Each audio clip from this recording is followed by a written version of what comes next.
इस चैप्टर का नाम तो एप्लीकेशन ऑफ ट्रिग्नोमेट्री है। आपको पता होना चाहिए ट्रिग्नोमेट्री के 6 फंक्शन होते हैं, ये तो पता ही होगा। साइन थीटा, कॉस थीटा और टेन थीटा होते हैं वो। मैं अभी आपको कहूंगा आप बस इन 3 पे फोकस करना।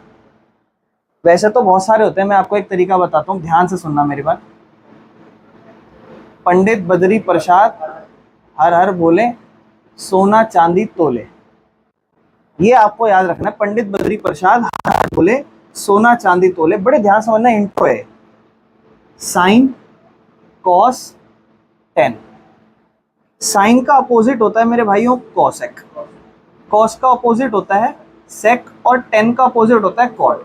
इस चैप्टर के लिए इनकी जरूरत नहीं है, क्यों नहीं है समझा दूंगा, लेकिन फिर भी इसको ना उतार लेना। जब ट्रिग्नोमेट्री करो तो ट्रिग्नोमेट्री ना 6-7 नंबरों में आएगा, तो एमसीक्यू में 1-2 नंबर ना फ्री के मिल जाएंगे, ये बात ध्यान रखना अगर इन चीजों को शुरू से स्ट्रॉन्ग रखोगे। अब इसका मतलब समझाता हूँ मेरे भाई। ये ट्राइंगल है, इतना तो पता है। इस ट्राइंगल में आप एक खासियत देख रहे हो, 90 डिग्री का ट्राइंगल है, क्योंकि ये एंगल 90 बन रहा है बीच में, 90 डिग्री का। जब भी 90 डिग्री का ट्राइंगल होता है, सामने वाली साइड को ना हम हाइपोटेन्यूज कहते हैं, एच, हाइपोटेन्यूज। बस एच याद रख लेना, 90 के सामने वाली। नीचे वाली को हम बेस कहते हैं, और इसको हम कहते हैं मेरे भाई हाइट होती है, परपेंडिकुलर होती है। नीचे बेस होगा, ये परपेंडिकुलर, ये एच होगा। रट्टा मार लेना ये 3 चीजों के बारे में, और यहां से आप चीजें समझो। ये साइन, तो साइन ट्रिग्नोमेट्री में एंगल चाहिए होता है, तो इसलिए हम थीटा लिख देते हैं, साइन थीटा। नहीं तो हो सकता है साइन ए लिखा हो, साइन बी लिखा हो। साइन थीटा जो बराबर होता है P बाय एच के। ये रहा P और ये रहा H, ठीक है। ऐसे अगर हम बात करूं कॉस थीटा की, तो कॉस थीटा किसके बराबर होगा? B by H, base upon hypotenuse. वहीं अगर हम बात करूं टेन थीटा की, तो टेन थीटा मेरे भाई क्या होगा? Perpendicular upon base.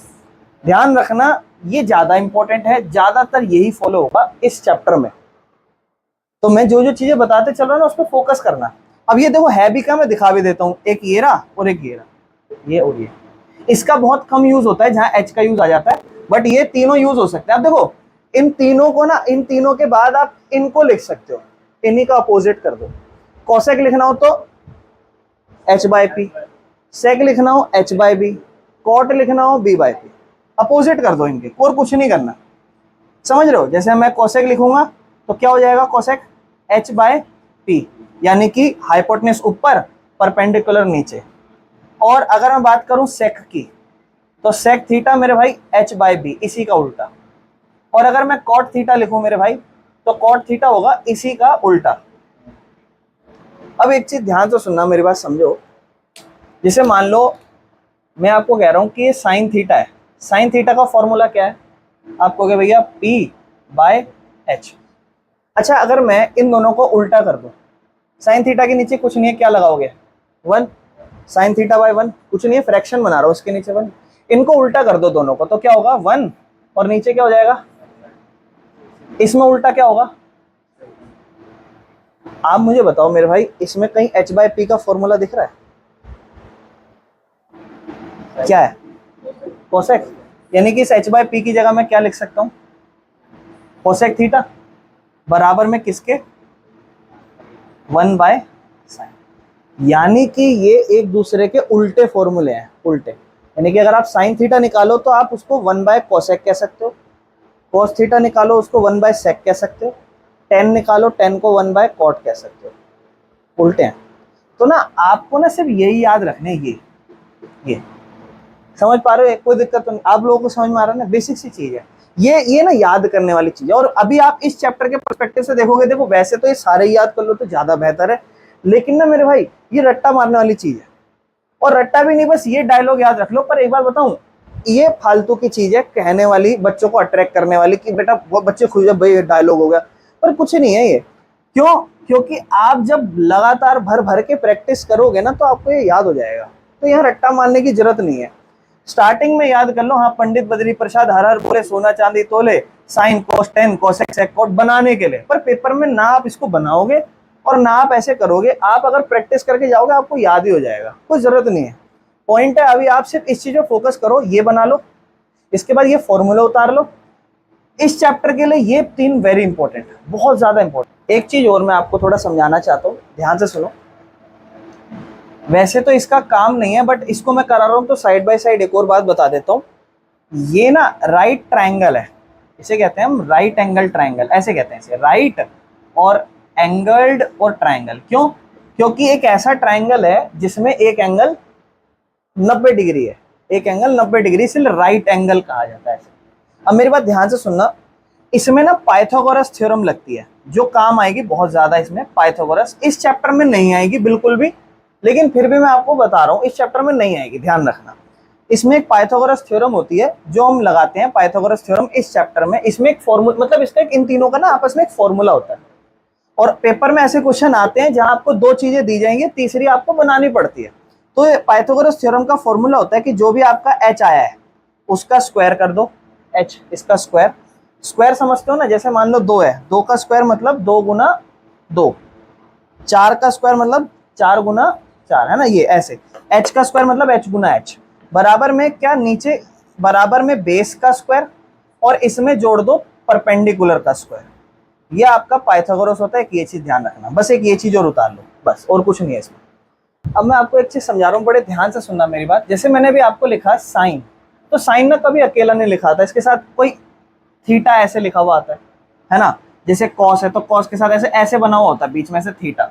या फिर मेरे भाइयों इसके आगे पता है क्या ऐसा लिखा हो सकता है, साइन ए या कॉस बी या कॉस एक्स, कॉस वाई, ऐसे कुछ ना कुछ। ये उसका एंगल रिप्रेजेंट करते हैं, जो मैं आपको समझाऊंगा। ऐसे ही डिग्री में भी लिखा हुआ आता है, जो मैं अब आपको समझाना चाहता हूँ, ध्यान से समझना, ठीक है। तो इसकी कुछ डिग्रीज होती है, 6 ट्रिग्नोमेट्रिक फंक्शन होते हैं ना, जैसे साइन थीटा, साइन साइन लिख देता हूं मैं, कॉस, और तीसरा सोना चांदी तोले, ठीक है, SCT, साइन कॉस टेन, ठीक है। अब इनकी डिग्री समझेंगे, बड़े ध्यान समझना। ये भी एक फॉर्मूला है जो आगे जाके हमारे को काम आएगा। इसके बाद आपको पता है मेरे भाई, आप बता सकते हो साइन का उल्टा क्या था? कॉसेक था, है ना। साइन का उल्टा कॉसेक था। और कॉस का उल्टा क्या था? बिल्कुल सही मेरे भाई, सेक था। और टेन का उल्टा क्या था मेरे भाई? बिल्कुल सही, कॉट था। धीरे धीरे ना रिवीजन करोगे तो हो जाएगा।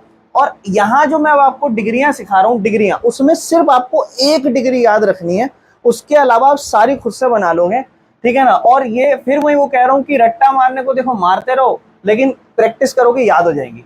सबसे पहले देखो 0 डिग्री पे हम बात करेंगे। साइन 0 डिग्री ऐसे लिखा जाएगा, ऐसे साइन 0 डिग्री ऐसे। अगला होगा 30 डिग्री ऐसे, साइन 30 डिग्री ऐसे। फिर अगला होगा 30 के बाद मेरे भाइयों 45 डिग्री, ठीक है ना, 45 डिग्री ऐसे। फिर अगला होगा 45 के बाद 60 डिग्री। अब आपके मन में सवाल आएगा कि भैया ऐसे ये क्या, ये स्पेसिफिकली हमें याद करनी है जो हमारे को काम आएगी। इस पर कोई कंसेप्ट नहीं है कि ये 0 क्यों, 30 क्यों, 45 क्यों, 60 क्यों, ठीक है। इसके बाद मेरे भाइयों 60 के बाद 90, बस आपको इतनी करनी है, ये डिग्रीज। और इसमें आपको सिर्फ साइन की याद करनी है। साइन 0 की अगर मैं बात करूं तो 0 ही होता है। कोई आपसे पूछे साइन 0 क्या होता है तो 0। फिर साइन 30 डिग्री क्या होता है तो इसकी वैल्यू होती है 1/2। जैसे अगर मैं बोलूं कि साइन 30 डिग्री, तो आपको डायरेक्ट लिख देना इसका वैल्यू है 1/2। साइन 45 डिग्री की वैल्यू लिखनी है 1/√2। अब देखो ये धीरे धीरे बढ़ती जा रही है, 0 0 से आधा, आधे से 1/√2 थोड़ा और बड़ा होता है। 60 डिग्री होती है √3 और उसके नीचे 2। और साइन 90 पे हम पहुंच जाते हैं 1 पे। ये हमारी डिग्रीज की वैल्यू होती है। अब कॉस में ना मेरे भाइयों ये जो सीक्वेंस चलाया ना, इसी को उल्टा चला दो। साइन 90 सबसे पहले क्या था, यहां 1 लिख दो। अगला 3/2, अगला क्योंकि 1/√2, अगला अगला। तो देखो साइन का याद करना है, कॉस का उसका उल्टा ही होता है। और टेन का बता सकते हो अगर आप थोड़ा बहुत पढ़ो। देखो ध्यान सुनो, ये 10 है। 10 का फॉर्मूला आपने वैसे बोला था परपेंडिकुलर अपॉन में बेस होता है ना। मैं कहता हूं 10 का एक और फॉर्मूला होता है, वो याद रखना, लिख देना इसको, कि साइन थीटा को ना अगर आप कॉस थीटा से डिवाइड करो, इन दोनों को अगर आप डिवाइड करो तो 10 थीटा आ जाता है। अब ये कैसे मैं बताता हूं, देखो ध्यान से। आप मुझे बताओ साइन थीटा की वैल्यू आप p/h लिख सकते हो, है ना, साइन बाय। अच्छा कॉस का बताओ, b/h। वैसे तो ये h से h यहाँ कट जाता है, लेकिन मैं आपको बताता हूँ कैसे कटता है, ध्यान से समझना। दोनों के नीचे h है ना, ये फ्रैक्शन दिख रही है, ये भी फ्रैक्शन है, और ये दोनों आपस में डिवाइड हो रहे हैं। तो जब भी ये दोनों फ्रैक्शन आपस में सोल्व होगी ना, जैसे मान लो मैं एक नंबर लिखूं 1/2 और उसके नीचे लिखूं 2/4, तो ये जो नंबर है ना ऊपर जाके इसी से ही गुणा हो जाता है, लेकिन उल्टा होके गुणा होता है। कैसे? 4/2 होके, और फिर ऐसे कट पिटा के आंसर आता है। यानी कि यहाँ एच P/H और B/H है ना, ये आगे जाके क्या होगा, P/H तो P/H ही रहेगा, B/H क्या हो जाएगा, H/B, उल्टा हो जाएगा ऊपर जा। अब S से H कट गया, क्या बचा, P/B। तो देखो मैंने साइन थीटा की वैल्यू लिखी थी, कॉस थीटा की वैल्यू लिखी थी, H से H दोनों काट दिए, क्या बचा, P बचा। क्योंकि देखो यहाँ कुछ नहीं है, 1 बच जाएगा, P जब 1 से होगा 1, और यहाँ B 1 से B। ये जो P/B है, आप देखो P/B किसी की वैल्यू होती है 10 की होती है, तो आप इसे 10 लिख सकते हो। इसका मतलब ना यहाँ आपने एक और चीज सीखी है कि tan थीटा का फॉर्मूला क्या कुछ नहीं है, साइन और कॉस को उल्टा कर दो। tan का फॉर्मूला P और B होता है ना, इसके नीचे भी H लिख दो, इसके नीचे भी H लिख दो, P/H क्या बन जाएगा, साइन, और B/H बन जाएगा कॉस। यानी कि tan थीटा का फॉर्मूला साइन बाय कॉस होता है। यानी कि मेरे भाइयों ध्यान से सुनना, अगर आप यहाँ साइन और कॉस दोनों की वैल्यू को डिवाइड कर दो तो tan की वैल्यू आ जाएगी। इन दोनों को अगर आप डिवाइड कर दो तो 10 की वैल्यू आ जाएगी, इन दोनों को डिवाइड कर दो 10 की वैल्यू आ जाएगी, इन दोनों को डिवाइड कर दो 10, इन दोनों को डिवाइड कर दो। देखना ध्यान से कैसे, 0/1 है तो आपको पता है साइन 0 और क्या है, कॉस 0, साइन 0 कॉस 0 क्या बन जाएगा, tan 0, और साइन 0 क्या है मेरे भाई, 0 ही है, कॉस 0 क्या है, 1, 0/1 क्या हो जाता है, 0 हो जाता है। ये 0 और 1 दोनों को ऐसे देखो ना, ऊपर नीचे डिवाइड करो, देखो ध्यान रखना 0 के नीचे 20 भी लिख दोगे ना तब भी आंसर 0 होता है, ये बात ध्यान रखना, ठीक है। तो 0 हो गया। अब दूसरा देखो क्या है, 1/2, और इसको डिवाइड करना है किससे, 3√3/2, 2 से 2 कट गया, ऊपर क्या बचा 1, नीचे क्या बचा √3, तो tan 30 की वैल्यू 1/√3।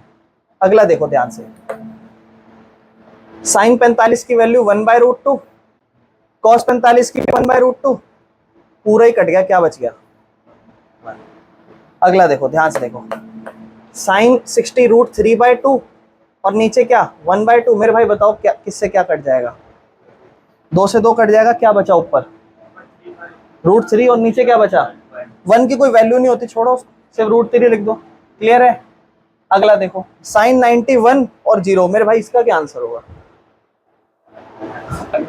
नहीं ध्यान रखना, ऊपर 0 हो और नीचे 1 हो तो आंसर 0, नीचे 10 भी लिख दो तो भी 0, नीचे कभी भी 0 नहीं होनी चाहिए, कभी भी नीचे 0 नहीं होनी चाहिए, आंसर सॉल्व नहीं होगा। इसे आप नॉट डिफाइन लिखोगे कि इसका आंसर तो भैया कभी सॉल्व ही नहीं हो सकता, और इनकी वैल्यू आपको सॉल्व नहीं करनी, छोड़ दो। और ये 3 याद कर सकते हो तो बहुत ज्यादा बेहतरीन है, क्योंकि याद करना ही बेस्ट है, 0, 1/2, 1/√2, √3/2, 1 और उल्टा याद करना ज्यादा बेस्ट है। क्यों? क्योंकि ना ये बार बार यूज होंगे इस एप्लीकेशन ऑफ ट्रिग्नोमेट्री चैप्टर में, और मैंने आपको समझाया भी, ऐसे लिख दो फिर ऐसे लिख दो, कोशिश करना कि आप इसे याद कर लो। जब भी मैं कोई क्वेश्चन कराऊं तो आप पीछे ना पलटो बार बार पेज की, अच्छा ये ऐसा होगा, याद करना ज्यादा बेहतर है। उतार लो मेरे भाई से, आपको मैंने बताया साइन का उल्टा कोसेक होता है, यानी कि जो भी साइन है उसका उल्टा कर दो कोसेक आ जाएगा, जो भी ये है इसका उल्टा कर दो ये आ जाएगा, जो भी ये है इसका उल्टा कर दो ये आ जाएगा, इसका उल्टा कर दो ये आ जाएगा, इसका उल्टा कर दो ये। देखो ये तो 0 है ना, 0 के नीचे कुछ नहीं है तो क्या लिख सकते हो, 1 लिख सकते हो, तो इसका उल्टा करो क्या होगा मेरे भाई, 1/0 लिख सकता हूं, क्या हो जाएगा, नॉट डिफाइन। यहां मैंने बताया था आपको, देखो है ना। ये बताओ 1/2 का क्या होगा, 2/1 को क्या लिखूं, सिर्फ 2, इसका बताओ मेरे भाई तुम, सिर्फ √2, सिर्फ √2, इसका बोलो मेरे भाई तुम बोलो, √3, इसका क्या होगा, 1 के नीचे 1 ही है, क्या हो जाएगा 1। तुम बताओ इसका क्या होगा, इसका ध्यान से देखो 1/1 ही है, क्या होगा 1, इसका क्या होगा आप लोग सोचो, 2/√3, इसका क्या होगा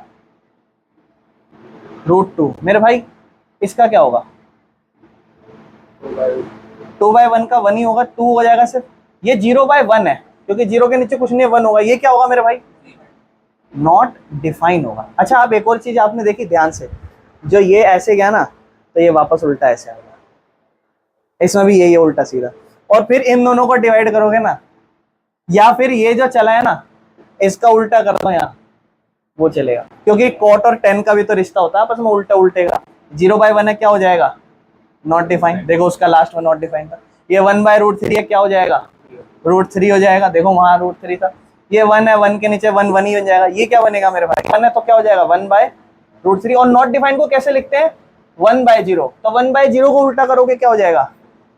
आपको ये याद नहीं करने हैं, लेकिन आपके पास स्टैंडर्ड मैथ्स है, पेपर में क्वेश्चन आएंगे, ध्यान रखना, इससे क्वेश्चन पूछेगा। और जब वो पूछेगा ना तो आपको कुछ नहीं करना, आप जब कराऊंगा जब करने होगा। तो अभी हमें ये नहीं सीखना है, हमें तो सिर्फ ये याद करने ताकि हमारे क्वेश्चन हो जाए इस चैप्टर के लिए। ठीक है, 4 से 5 नंबर का क्वेश्चन आएगा, हमारे को फ्री के नंबर देके जाएगा, ध्यान रखना। ये मुश्किल नहीं है, लैंग्वेज समझनी है। क्वेश्चन नंबर 1 ध्यान से समझना, बहुत ध्यान से देखना, आपको ऑलरेडी उसमें फिगर भी दे रखी है, देखो आप। अब देखो ये जो ट्राइंगल है ये वही ट्राइंगल। अच्छा एक चीज और, एक छोटी सी चीज और समझानी, बस एक ये और देख लो, ध्यान से सुनना मेरी बात। जैसे मैं एक ट्राइंगल बनाया, मैंने इसका नाम दिया ट्राइंगल AB और C। मेरे भाई आप बताओगे 90 डिग्री किस पर है, A पर है, B पर है, C पर है? B पर है, ठीक है ना। तो अब जो आपसे ट्रिग्नोमेट्री फंक्शन पूछ सकता है या सॉल्व हो सकते हैं ना, वो B पे कभी भी नहीं होंगे। जैसे मान लो ट्रिग्नोमेट्री फंक्शन में ऐसा लिखा हो साइन थीटा, तो साइन थीटा की जगह वो ये एंगल के अकॉर्डिंग साइन A पूछ सकता है, और C एंगल के अकॉर्डिंग साइन C पूछ सकता है। साइन B कभी नहीं पूछेगा 90 डिग्री पे, ये दो पूछ सकते हैं। अब मैं आपको समझाता हूँ दोनों के। जैसे मैं आपको एक क्वेश्चन लिख देता हूँ कि मेरे भाइयों ये ना 3 था, इसका वैल्यू 4 था, इसका वैल्यू 5 था। आप कहोगे भैया साइन थीटा का जो फॉर्मूला होता है वो होता है परपेंडिकुलर अपॉन में हाइपोटेन्यूज, यही होता है। परपेंडिकुलर 90 है, अभी अब ये हाइट ये खड़ी हुई नजर आ रही, तो हम इसे परपेंडिकुलर कह देते हैं और इसे हाइपोटेन्यूज कह देते हैं, और इसे सॉरी हाँ ये हाइपोटेन्यूज और ये हमारा बेस हो जाएगा। और भैया हम ना ये सॉल्व करके बता देंगे फिर क्या है। जैसे मैं अगर आपसे पूछ रहा हूँ सिर्फ साइन थीटा बताओ, तो थीटा मतलब ना कोई भी परपेंडिकुलर हो सकता है और कोई भी हाइपोटेन्यूज हो सकता है, लेकिन जब मैं यहाँ लिख दूं A और जब मैं यहाँ लिख दूं C, तो एंगल्स चेंज हो जाएंगे, वैल्यूज चेंज हो जाएगी। समझाऊंगा, ध्यान से सुनो। A है ना, A पे फोकस करो, ये रहा A। अगर A लिखा हो किसी भी ट्रिग्नोमेट्री फंक्शन के बाद, तो ध्यान रखना उस एंगल के सामने वाला हमेशा परपेंडिकुलर कहलाएगा, एंगल के सामने वाला। जैसे मैं यहाँ C कह रहा हूं, तो C कहाँ है, ये रहा, तो इस केस में ये परपेंडिकुलर नहीं होगा, इसके सामने ये है, ये बेस दिख रहा था, अब ये बेस नहीं होगा, अब ये क्या होगा, अब ये परपेंडिकुलर होगा। ये चीज भी बहुत ज्यादा इंपॉर्टेंट है एंगल के अकॉर्डिंग। जैसे देखो साइन A, पहले साइन A से करता हूं, तो आपको पता है साइन A का फॉर्मूला परपेंडिकुलर अपॉन हाइपोटेन्यूज होता है। तो आप कहोगे भैया पहले हम एंगल A देखते हैं, एंगल A रहा, एंगल A के सामने क्या कहलाएगा, परपेंडिकुलर, तो जायज बात है क्या कहलाएगा, बेस, तो जायज बात है क्या कहलाएगा, हाइपोटेन्यूज। ये 3 चीजें कहलाएंगी। अब देखो साइन A है, साइन A ये रहा हमारा A के अकॉर्डिंग ये परपेंडिकुलर है हाइपोटेन्यूज। तो देखो परपेंडिकुलर मतलब कितना वैल्यू 4, हाइपोटेन्यूज कितना 5। ठीक है जी, ये आंसर आ गया साइन A का। अब मैं कह रहा हूँ साइन C बताओ, तो आप बोलोगे भैया इसको जरा हम हटा देते हैं अब, क्योंकि अब चीजें चेंज हो जाएगी। अब हम C के अकॉर्डिंग देखें तो भैया ये क्या कहलाएगा, परपेंडिकुलर। हाइपोटेन्यूज तो अभी भी 90 के सामने वाला रहेगा, अब ये क्या हो जाएगा, बेस। मेरे भाई साइन C फॉर्मूला वही सेम, परपेंडिकुलर अपॉन हाइपोटेन्यूज। ये बताओ मेरे भाई आप परपेंडिकुलर की वैल्यू कितनी है अब यहाँ 3, और हाइपोटेन्यूज की वैल्यू कितनी है मेरे भाई, हाइपोटेन्यूज मेरे भाई 5। आप देखो दोनों साइन है, लेकिन दोनों डिफरेंट एंगल्स की वजह से दोनों की वैल्यू चेंज हो गई। समझ रहे हो, ये भी इंपॉर्टेंट चीज है जो हमें समझ में आनी चाहिए। क्लियर है मेरे भाइयों ये कहानी भी। अब हम देखते हैं हमारा जो क्वेश्चन है 9.1 कहता है, ये आपको ऑलरेडी डायग्राम दिख रखा है। अब देखो राइट एंगल ट्राइंगल दिख रहा है ना, अब आपको B दिख रहा है, B 90 पे, और C है और A है, और आप देखो A और C जो हाइपोटेन्यूज होता है, मैं बना देता हूँ इधर देखो। अगर आप देखोगे A और ये हमारा B है और ये हमारा C है, इसकी वैल्यू दे रखी है आपको 20 है ना, 20 मीटर है, और ये एक एंगल दे रखा है आपको 30 डिग्री। ठीक है, और आपको कहता है कि ये B 90 डिग्री है, ये वैल्यू आपको 90 दे रखी है, और आपसे कहता है अब इसको पढ़ना है लैंग्वेज में। कहता है एक सर्कस का आर्टिस्ट है, वो एक 20 मीटर लंबी रस्सी पे चढ़ रहा है। तो 20 मीटर लंबी रस्सी मतलब ये इसी पे चढ़ रहा है। फिर आपसे कहता है जो ना टाइटली स्ट्रेच हो रखी है top of a vertical pole. Vertical word जब भी यूज हो और उसका पोल मतलब खंबा, तो वर्टिकल पोल मतलब बेटा वर्टिकल मतलब ऐसा होता है ये, तो ये एक सीधा सा खंबा है, यानी कि ये ए भी खंबा हो गया, और इस खंबे से एक रस्सी बांध रखी है यहाँ पे, ठीक है ना, देखो क्या लिखा हुआ है, फ्रॉम टॉप, टॉप से जो पोल है, पोल के टॉप से कहां तक बांध रखी है, टू द ग्राउंड, देखो ना लिखा ना, to the ground, from vertical top to the ground, यानी कि यही वो रस्सी जैसे बांध रखी। लैंग्वेज बहुत इंपॉर्टेंट रह जाएगी। आपको कहता है हाइट ऑफ पोल बताओ, ये है पोल या फिर ये है पोल, मेरे भाई तुम बताओ ये पोल है या ये पोल है, ए भी पोल है, यानी कि इसकी हाइट बतानी है, यानी कि इसकी वैल्यू बतानी है, ये वैल्यू बतानी है। अब सुनना ध्यान से, आपको कहता है अगर जो एंगल बन रहा है, देखो इस लैंग्वेज को समझना, जो एंगल बन रहा है रोप के द्वारा ग्राउंड के साथ, रोप और ग्राउंड से जो एंगल बन रहा है वो कितना है, 30 डिग्री, यानी कि ये हमारा ग्राउंड लेवल है और ये हमारी रोप है, इन दोनों पे जो एंगल बन रहा है ये कितना डिग्री बन रहा है, 30। आपको कहता है ये निकालो। आप बस इतना ध्यान रखना, इस चैप्टर में सिर्फ दो चीज चाहिए, दो चीज मैं बताता हूं क्या, एक तो एक एंगल चाहिए और दूसरी इन तीनों में से कोई एक वैल्यू चाहिए, है एंगल भी है। अब काम होगा कैसे, अब समझना, इसमें कहीं ऐसा तो नहीं है ना ए बी सी, कुछ नहीं है। आप इसी को परपेंडिकुलर मान लो, इसको क्या मानोगे, बेस, और इसको क्या मानोगे, हाइपोटेनस। आप मेरी बात ध्यान से सुनो, बहुत ध्यान सुनना, ये दे रखा है और ये चाहिए, इसका कोई काम है, इग्नोर कर दो, कोई काम नहीं है। ये दे रखा है, ये चाहिए, यानी कि परपेंडिकुलर चाहिए और हाइपोटेनस दे रखा है। मेरे भाई P/H का क्या फॉर्मूला होता है, साइन थीटा, सबसे पहला हमने पढ़ा था ना। अब सुनो मेरी बात, ध्यान से सुनो, आपको क्या लिखना है, इन राइट, ये मैं शॉर्ट में लिख रहा हूं, right angle triangle, right angle triangle के अंदर हम देख रहे हैं कि हमें परपेंडिकुलर चाहिए और हमें हाइपोटेनस दे रखा है, तो हम कहेंगे कि हमें फॉर्मूला पता है, साइन थीटा किसके बराबर होता है, perpendicular upon hypotenuse sine theta है। मेरे भाइयों ध्यान से सुनना, साइन थीटा, थीटा मतलब एंगल, एंगल मतलब कितना डिग्री, 30 डिग्री। जल्दी से कॉपी झांक के देखो, साइन 30 कितना था, 1/2, यानी कि साइन 30 की जगह मैं 1/2 लिख सकता हूं। मेरे भाइयों ये बताओ, पी, पी मतलब परपेंडिकुलर मतलब कितना, ए बी, हाइपोटेनस कितना, ए सी। क्या आपको ए बी की वैल्यू पता है, नहीं भैया निकालनी है। क्या आपको ए सी की वैल्यू पता है, हाँ भैया 20 दे रखी है। आप देखो तो ये भी बराबर, ये भी बराबर। अब ध्यान सुनो, ये ए बी के साथ नीचे है, डिवाइड हो रहा है, डिवाइड इक्वल के उस तरफ जाके क्या होता है, मल्टीप्लाई, मल्टीप्लाई मतलब कुछ नहीं है, नीचे है तो ऊपर चला जाएगा, ऊपर जाके 1 और 20 20 ही हो जाएगा, और नीचे 2 है, यहाँ अकेला क्या रह जाएगा, ए बी।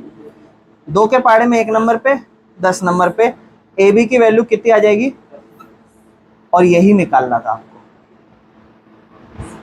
समझ में आया।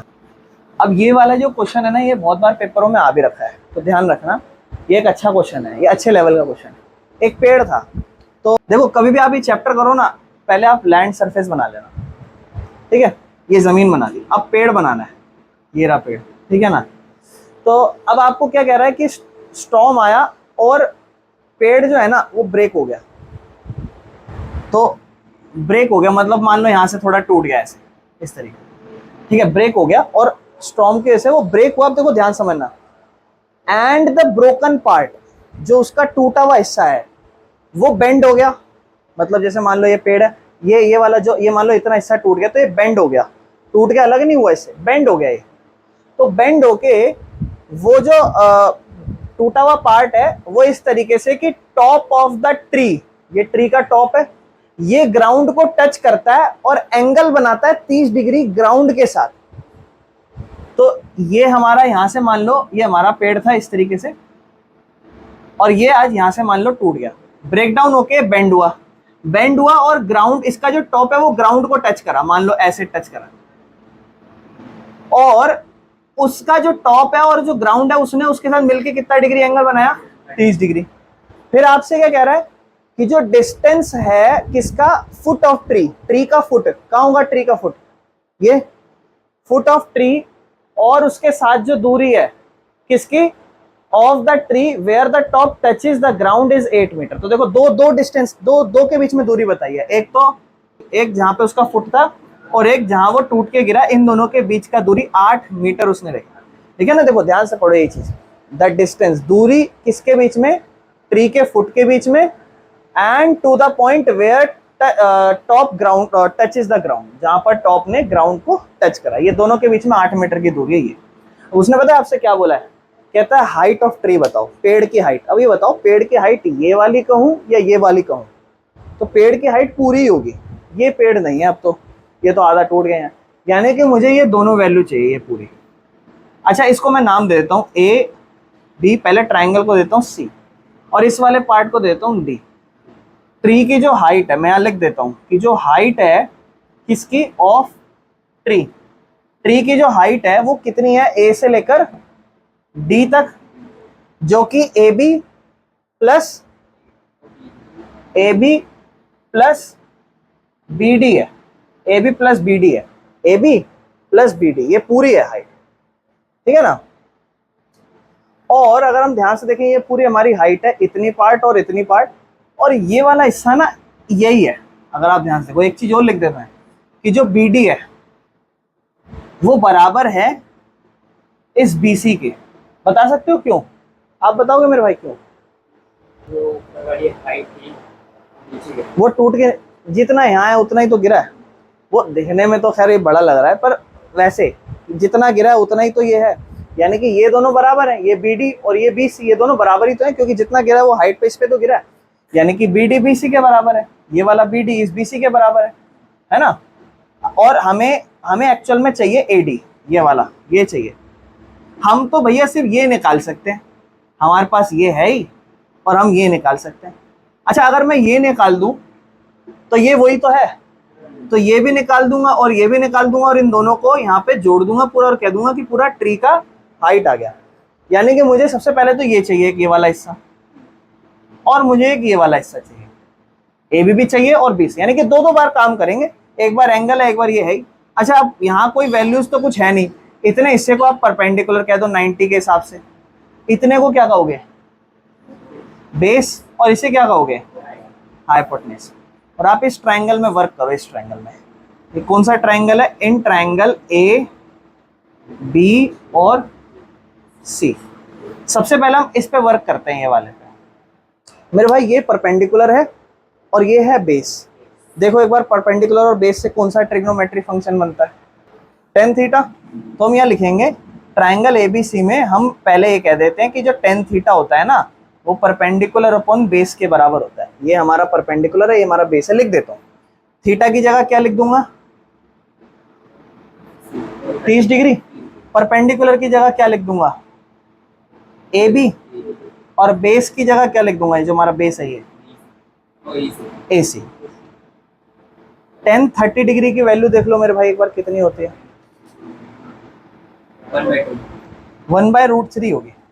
अगर मैं बात करूं ए बी तो हमें चाहिए, और अगर मैं बात करूं ए सी तो ए सी कितना है, 8 को उधर भेज दो। ए बी की वैल्यू क्या हो जाएगी, 8, और नीचे मेरे भाइयों वैसे ध्यान से सुनना, ये कभी भी जब आंसर निकालो ना नीचे रूट नहीं होना चाहिए, वो हटा देंगे, लेकिन ना मेरा फाइनल आंसर नहीं है, अभी तो मुझे पूरा निकालना है। ये तो छोटा सा एक पार्ट है, अभी इसको मैं ऐसे ही छोड़ रहा हूँ, लेकिन अगर ये मेरा फाइनल आंसर होता तो मैं इसको रैशनलाइज करता, मतलब रूट हटा देता।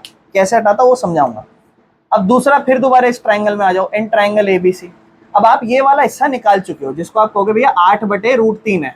अब एक बार ये और निकल जाए, ये वाला ये है और ये तो है ही, इन दोनों को जोड़ के पूरी हाइट बता दूंगा। ये और निकाल लेता हूँ, ये वाला हिस्सा, ये वाला फिर से इस ट्रायंगल में काम करता हूँ, और ये तो है ही, ये तो है ही, ये निकाल लूंगा इस बार। देखो फिर से इन ट्रायंगल एबीसी। अभी देखो ये बार कौन सा, ये है बेस और ये क्या है, तो बेस और हाइपोटेन्यूज से देखो कौन सा ट्रायंगल फंक्शन बनता है, कौन सा, कॉस थीटा। बिल्कुल सही, कॉस थीटा बराबर बेस और नीचे क्या, हाइपोटेन्यूज।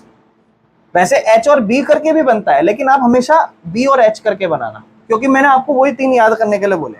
कॉस थीटा की जगह फिर से क्या लिख दोगे, 30 डिग्री बराबर में बेस, बेस मतलब AC, हाइपोटेन्यूज मतलब BC। बिल्कुल सही मेरे भाई। AC की वैल्यू बताओगे, 8। कॉस 30 डिग्री कितना होता है, मैं बता देता हूँ, √3/2। बिल्कुल सही। और नीचे हाइपोटेन्यूज है, ये हाइपोटेन्यूज, इसकी वैल्यू कितनी होगी, BC की वैल्यू, इसको आप BC रखोगे। अब देखो ध्यान से, ये नीचे है, आपको चाहिए आप इसको ऊपर भेज दो और इन दोनों को ना इक्वल के उस तरफ भेज दो। ध्यान से देखना, इसमें कंफ्यूज हो जाते हैं बच्चे। इसको तो पहले इधर भेज दिया, 8 वही है, इस वाले को नीचे भेजूंगा और ये 2 नीचे है, ये कहाँ चला जाएगा ऊपर। तो देखना 8 है, 2 ऊपर चला जाएगा यहाँ पे, और √3 ऊपर है, कहाँ चला जाएगा नीचे। तो BC की वैल्यू मेरे भाइयों 8 दूनी 16 √3 हो जाएगी। अब आप मेरी बात ध्यान समझो, आपको चाहिए इस ट्री की हाइट जो कि बराबर है AB और BD। तो आप लिख दोगे कि हाइट ऑफ ट्री चाहिए जो कि बराबर है AB और उसमें जोड़ दो BD। तो BD तो हमने निकाली नहीं है, लेकिन जो BD है वो किसके बराबर है, BC। तो BD की जगह हम क्या लिख देंगे, BC, क्योंकि हमने BC निकाला है और AB भी निकाला है। AB कितना आया था मेरे भाई, AB आया था 8 और नीचे √3, फिर BC आया 16 और नीचे √3, और √3 दोनों सेम है, ऐसे ही लिख दो नीचे √3, और 16 और 8 को जोड़ दो, कितने हो जाएंगे। अब ये हमारा फाइनल आंसर है, लेकिन मैंने आपको क्या बोला था कि नीचे रूट नहीं होना चाहिए। अब इस रूट को हटाते हैं मेरे भाई, कुछ मत करना, रूट हटाने के लिए इधर रूट से गुणा और इधर ही रूट से भाग कर देना। तो क्या होता है ना, जब भी कभी सेम रूट के नंबर आपस में गुणा होते हैं ना, तो वापस से वो नॉर्मल नंबर बन जाते हैं। अब जैसे 24 और √3 गुना होंगे तो ये क्या हो जाएगा, 24 और √3 हो जाएगा, लेकिन नीचे √3 और √3 पता है क्या हो जाएंगे, 3 हो जाएगा। तो ध्यान रखना, कभी भी नीचे रूट आ जाए तो रूट हटाना है, और कैसे हटेगा, उन दोनों सेम रूट के नंबरों को गुणा कर, एक ऐसा ही नंबर। तो ये खास चीज ध्यान रखना, इसे रैशनलाइजेशन कहा जाता है। अभी बताओ, ये 24 और 3 कट रहे हैं, 3 के पाड़े में एक नंबर पे, और ये क्या बच गया 8, और 8 के साथ क्या √3, और नीचे कुछ नहीं है 1, हटा दो, ये रहा। समझ में आया, ऐसे करना है। थोड़ा सा ये बड़ा है, लेकिन ये देखो, ये प्रीवियस ईयर में बहुत बार आ चुका है। थर्ड क्वेश्चन पे आते हैं, ध्यान से सुनना जी। थर्ड क्वेश्चन देखो, चीजें ना थोड़ा सा अपना बेसिक इंप्रूव कर लेना थोड़ा सा, ठीक है। कहता है एक कॉन्ट्रैक्टर है जिसने प्लान करा कि मैं 2 स्लाइड्स बनाऊंगा। आपने वो झूले देखे, झीलों पे चढ़ते हैं फिर स्लाइड मार, तो जायज बात है, यहाँ झीलों पे चढ़ेंगे और ऐसे स्लाइड मारेंगे, ठीक है। ये स्लाइड वाला पोर्शन है, ये सीढ़ी है, और ये यहाँ से यहाँ ग्राउंड के बीच में डिफरेंस है, स्लाइड और झीले के बीच में। फिर आपसे कहता है कि उसने 2, एक तो 5 साल के बच्चों के लिए जिसकी वो हाइट रखेगा 1.5 मीटर, ये हाइट रखेगा 1.5 मीटर 5 साल के बच्चों के लिए, ठीक है। और इसमें जो एंगल होगा, इंक्लाइन करेगा बेटा, इंक्लाइन मतलब ऊपर की तरफ जाता है एंगल, तो एंगल जो इंक्लाइन करेगा वो 30 डिग्री करेगा ग्राउंड के साथ, यानी कि ये झूला ऐसे 30 डिग्री ग्राउंड के साथ इंक्लाइन करेगा, ठीक है ना। और फिर आपसे कहता है, फिर हमने बड़े बच्चों के लिए एक झूला बनाने की कोशिश करी जिसकी हाइट होगी 3 मीटर, ठीक है। ये 3 मीटर झूला हो गया, और फिर कहता है ये इंक्लाइन करेगा ग्राउंड के साथ 60 डिग्री, यानी कि ये ऐसे ग्राउंड के साथ 60 डिग्री इंक्लाइन करेगा। आपसे कहता है बेटा what should be the length of the slide, slide कौन सी है, ये स्लाइड है या ये स्लाइड है या ये स्लाइड है, ये स्लाइड है। कहता है इसकी लेंथ क्या होगी, ये मांग रहा है। आप पहले ट्राई करना, मैंने आपको समझा दिया, मेरी बात ध्यान से सुनो। ये 90 डिग्री है, ये एंगल है, एंगल के सामने वाला जो हमारा 30 डिग्री है 60 डिग्री है, उसके सामने वाला क्या कहलाता है, परपेंडिकुलर। ये परपेंडिकुलर कहलाता है, ये हमारा बेस हो जाएगा, ये हमारा हाइपोटेनस। ये हमारा एंगल है इसके सामने, ये परपेंडिकुलर, ये हमारा बेस, ये हमारा हाइपोटेनस। आप सोचो, परपेंडिकुलर है, हाइपोटेनस चाहिए P/h, परपेंडिकुलर है, हाइपोटेनस चाहिए P/h। ट्राई करो पहले, ये चाहिए, ये हमें हाइपोटेनस है, ये परपेंडिकुलर है। सबसे पहले तो आप इसको नाम दे दो ट्राइंगल को ABC, और इसको नाम दे देना PQR। फिर आप कहना ये ट्राइंगल ABC है भैया, तो in right angle triangle ABC, ये राइट एंगल ट्राइंगल ABC है बेटा, आप प्रॉपर फॉर्मेट बना के लिखना। और हमारे पास ये है और हमें ये चाहिए P और H। मैंने अभी 3 ट्रिग्नोमेट्री फंक्शन ही करा, तो उन्हीं पे ही बात करना, हमेशा P और B और इनको ही ऊपर रखना, हमेशा P और H में P को ऊपर रखना, B और H में B को ऊपर रखना, और P और B में P को ऊपर रखना, ताकि साइन कॉस और टेन वाला ही फंक्शन बने। यहाँ पे P और H चाहिए, यानी कि आपको पता है साइन थीटा का फॉर्मूला होता है परपेंडिकुलर अपॉन हाइपोटेनस, साइन 30 मतलब अभी पता कर लेंगे क्या होता है, और परपेंडिकुलर मतलब A और B है ना बेटा, परपेंडिकुलर मतलब AB और हाइपोटेनस मतलब AC, ठीक है। साइन 30 का मतलब होता है 1/2 ट्रिग्नोमेट्री फंक्शन में, और AB मतलब 1.5, और AC तो बेटा चाहिए। अब आपको चाहिए क्या, AC नीचे है, ऊपर कर दो, इसको भी उल्टा कर दो, तो ये क्या हो जाएगा 2/1 हो जाएगा, बराबर में ये AC/2 1.5 हो जाएगा। बेटा 1.5 यहाँ पे 2 से गुना होगा, तो 1.5 का 2 गुना, 1.5 का 2 गुना मतलब 3 लिख दो, ठीक है, बिल्कुल सही। यानी कि AC जब इधर 2 और 1.5 से मल्टीप्लाई होगा तो AC बन जाएगा 3 मीटर, यानी कि जो इसका ढाल होगा, स्लोप होगा, वो कितना मीटर होगा, 3 मीटर। कोई दिक्कत तो नहीं है। चलें आगे, नेक्स्ट पार्ट देखते हैं, ध्यान से सुनना। In triangle PQR, triangle PQR में वर्क करेंगे, सेम यही केस है, परपेंडिकुलर हाइपोटेनस तो सेम यही लिखेंगे, sine theta perpendicular upon hypotenuse होता है। साइन थीटा कितना डिग्री, 60 डिग्री, परपेंडिकुलर मतलब PQ और हाइपोटेनस। देखो बेटा ध्यान रखना है इस चीज का भी, जब भी आप वैल्यू डालो ना प्रॉपर लिखना। सिर्फ जब मैं आपको एक्स्ट्रा सैंपल पेपर करा रहा था तब मैंने आपको क्या करा था, सिर्फ P और H लिख के डायरेक्ट वैल्यू पर ऐसे मत करना, क्योंकि आपके पास बहुत टाइम रहेगा, प्रेजेंटेशन इंपॉर्टेंट रहेगी। तो PQ बाय PR प्रॉपर लिख देना। साइन 60 डिग्री होता है बेटा √3/2। PQ मतलब 3 और PR हमें चाहिए, ठीक है। अब ध्यान से समझो, इसको वहां ले जाओ, इसको यहां ले जाओ, नहीं तो बेटा अगर कंफ्यूजन हो इसको उल्टा कर दो, इसको भी उल्टा कर दो। ये क्या हो जाएगा 2/√3 और ये उल्टा होके क्या हो जाएगा PR/3। इससे होगा क्या ना कि ये ऊपर आ जाएगा, और फिर इसके बाद आपको PR की वैल्यू चाहिए, 3 को उधर ले जाओ, तो यहाँ PR अकेला रह जाएगा, 3 उधर जाएगा, 3 2 के साथ गुणा होके 6 हो जाएगा, और नीचे क्या बनेगा √3। बेटा गुणा मत करना, 3 और 2 अलग ही रखना। समझ रहे हो क्यों? बहुत से लोग समझ पा रहे हो क्यों? नीचे रूट में 3 नहीं होना चाहिए। आप क्या करोगे, रैशनलाइज, आपकी चीजें आसान हो जाएगी, है ना। क्या होगा, PR ऐसे ही रखो, नहीं तो बेटा गुणा कर देना, कोई दिक्कत नहीं। अगर लग रहा है ना कंफ्यूजन तो कर दो, कोई नहीं। √3 के साथ फिर आपको पता है नीचे √3 नहीं होना चाहिए, उसको हटाने के लिए आप क्या करोगे, रैशनलाइज करोगे। तो √3 से ऊपर मल्टीप्लाई, √3 से नीचे 6, जब √3 के साथ मल्टीप्लाई होगा 6 √3 हो जाएगा, √3 और √3 3 हो जाएगा, 3 के पाड़े में 1 नंबर पे कट जाएगा और ये 2 नंबर पे कट जाएगा, 2√3 हमारी PR की वैल्यू आ जाएगी। कोई दिक्कत तो नहीं है। बेटा क्वेश्चन नंबर 4 इधर देखो ध्यान से। क्वेश्चन नंबर 4 में आपसे क्या कहता है, ध्यान से सुनना, लैंग्वेज समझना। एंगल ऑफ एलिवेशन, यानी कि आप समझ जाओ ऊपर जा रहा है। अब देखो इस चीज को समझो कि जब एंगल ऊपर जा रहा है ना बेटा, तो हो सकता है तो हम ग्राउंड पे खड़े होकर एंगल ऑफ एलिवेशन बना रहे हो, या हम किसी बिल्डिंग के ऊपर खड़े होकर एलिवेशन का एंगल बना रहे हो, मतलब किसी ऑलरेडी किसी पे चढ़े हुए हो और फिर ऊपर देख रहे हो। तो angle of elevation of top of tower, from का मतलब कहां से देख रहे हो, ऑफ या टू मतलब कहां देख रहे हैं। फ्रॉम मतलब कहां से देख रहे हैं, और ऑफ या टू मतलब कहां देख रहे हैं। तो बोले of top of tower, angle of elevation कहां पे जा रहा है, टावर के टॉप पे। अब बेटा जब टावर की बात आ जाए तो मैं आपको बार बार समझा चुका हूं, टावर जो है वो हो सकता है बिल्डिंग के ऊपर भी हो, या टावर हो सकता है ऐसे जमीन से ही जुड़ा हुआ हो। तो पढ़ लो, top of tower from a point on ground, यानी कि अब टावर की कोई बात नहीं करी, टावर किस पे चढ़ा है किस पे नहीं चढ़ा, यानी कि ग्राउंड पर ही है टावर। इस बात को समझो, लैंग्वेज को क्लियर करो, ठीक है। यानी कि ग्राउंड पे एक पॉइंट है, वहां से फ्रॉम, क्योंकि फ्रॉम भी आ गया और ऑफ भी आ गया, तो कहां से, देखो एक बार फिर से पढ़ रहा हूं, angle of elevation of top of tower, ये टावर के टॉप पे है, from a point on the ground, ground के पॉइंट से टावर के टॉप पे एंगल ऑफ एलिवेशन गया, एंड दैट इज बेटा 30 डिग्री, ठीक है। फिर आपसे कहता है find the height of tower, और कुछ नहीं बोला। अच्छा एक चीज और, which is 30 metre away from the foot of tower, मतलब फिर से सुनो, angle of elevation of the top of tower from a point on the ground which is 30 metre, which is जो पॉइंट ऑफ ग्राउंड है वो 30 metre, जो point of ground है वो 30 मीटर दूर है फुट ऑफ टावर से। टावर के फुट से कितना दूर, 30 मीटर, 30 मीटर दूर है टावर के फुट से। और आपसे कहता है टावर की हाइट बताओ।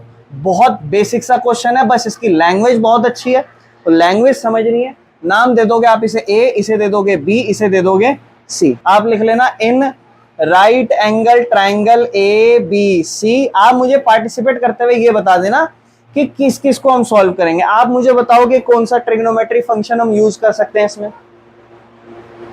Tan theta. टेन थीटा क्यों, परपेंडिकुलर चाहिए बेटा, एंगल के सामने वाला परपेंडिकुलर, और बेस हमें दे रखा है। परपेंडिकुलर अपॉन बेस क्या हो जाता है, टेन थीटा। यानी कि हम लिखेंगे टेन थीटा किसके बराबर होता है, परपेंडिकुलर अपॉन बेस के टेन थीटा। थीटा मतलब कितना डिग्री, 30 डिग्री है यहाँ पे, तो टेन 30 कितना होता है, 1/√3। Very good. परपेंडिकुलर को क्या बोल देंगे, ए बी बोल देंगे, बेस को क्या बोल देंगे, बी सी बोल देंगे। टेन 30 डिग्री बेटा 1/√3 होता है, A B by B C हो जाएगा।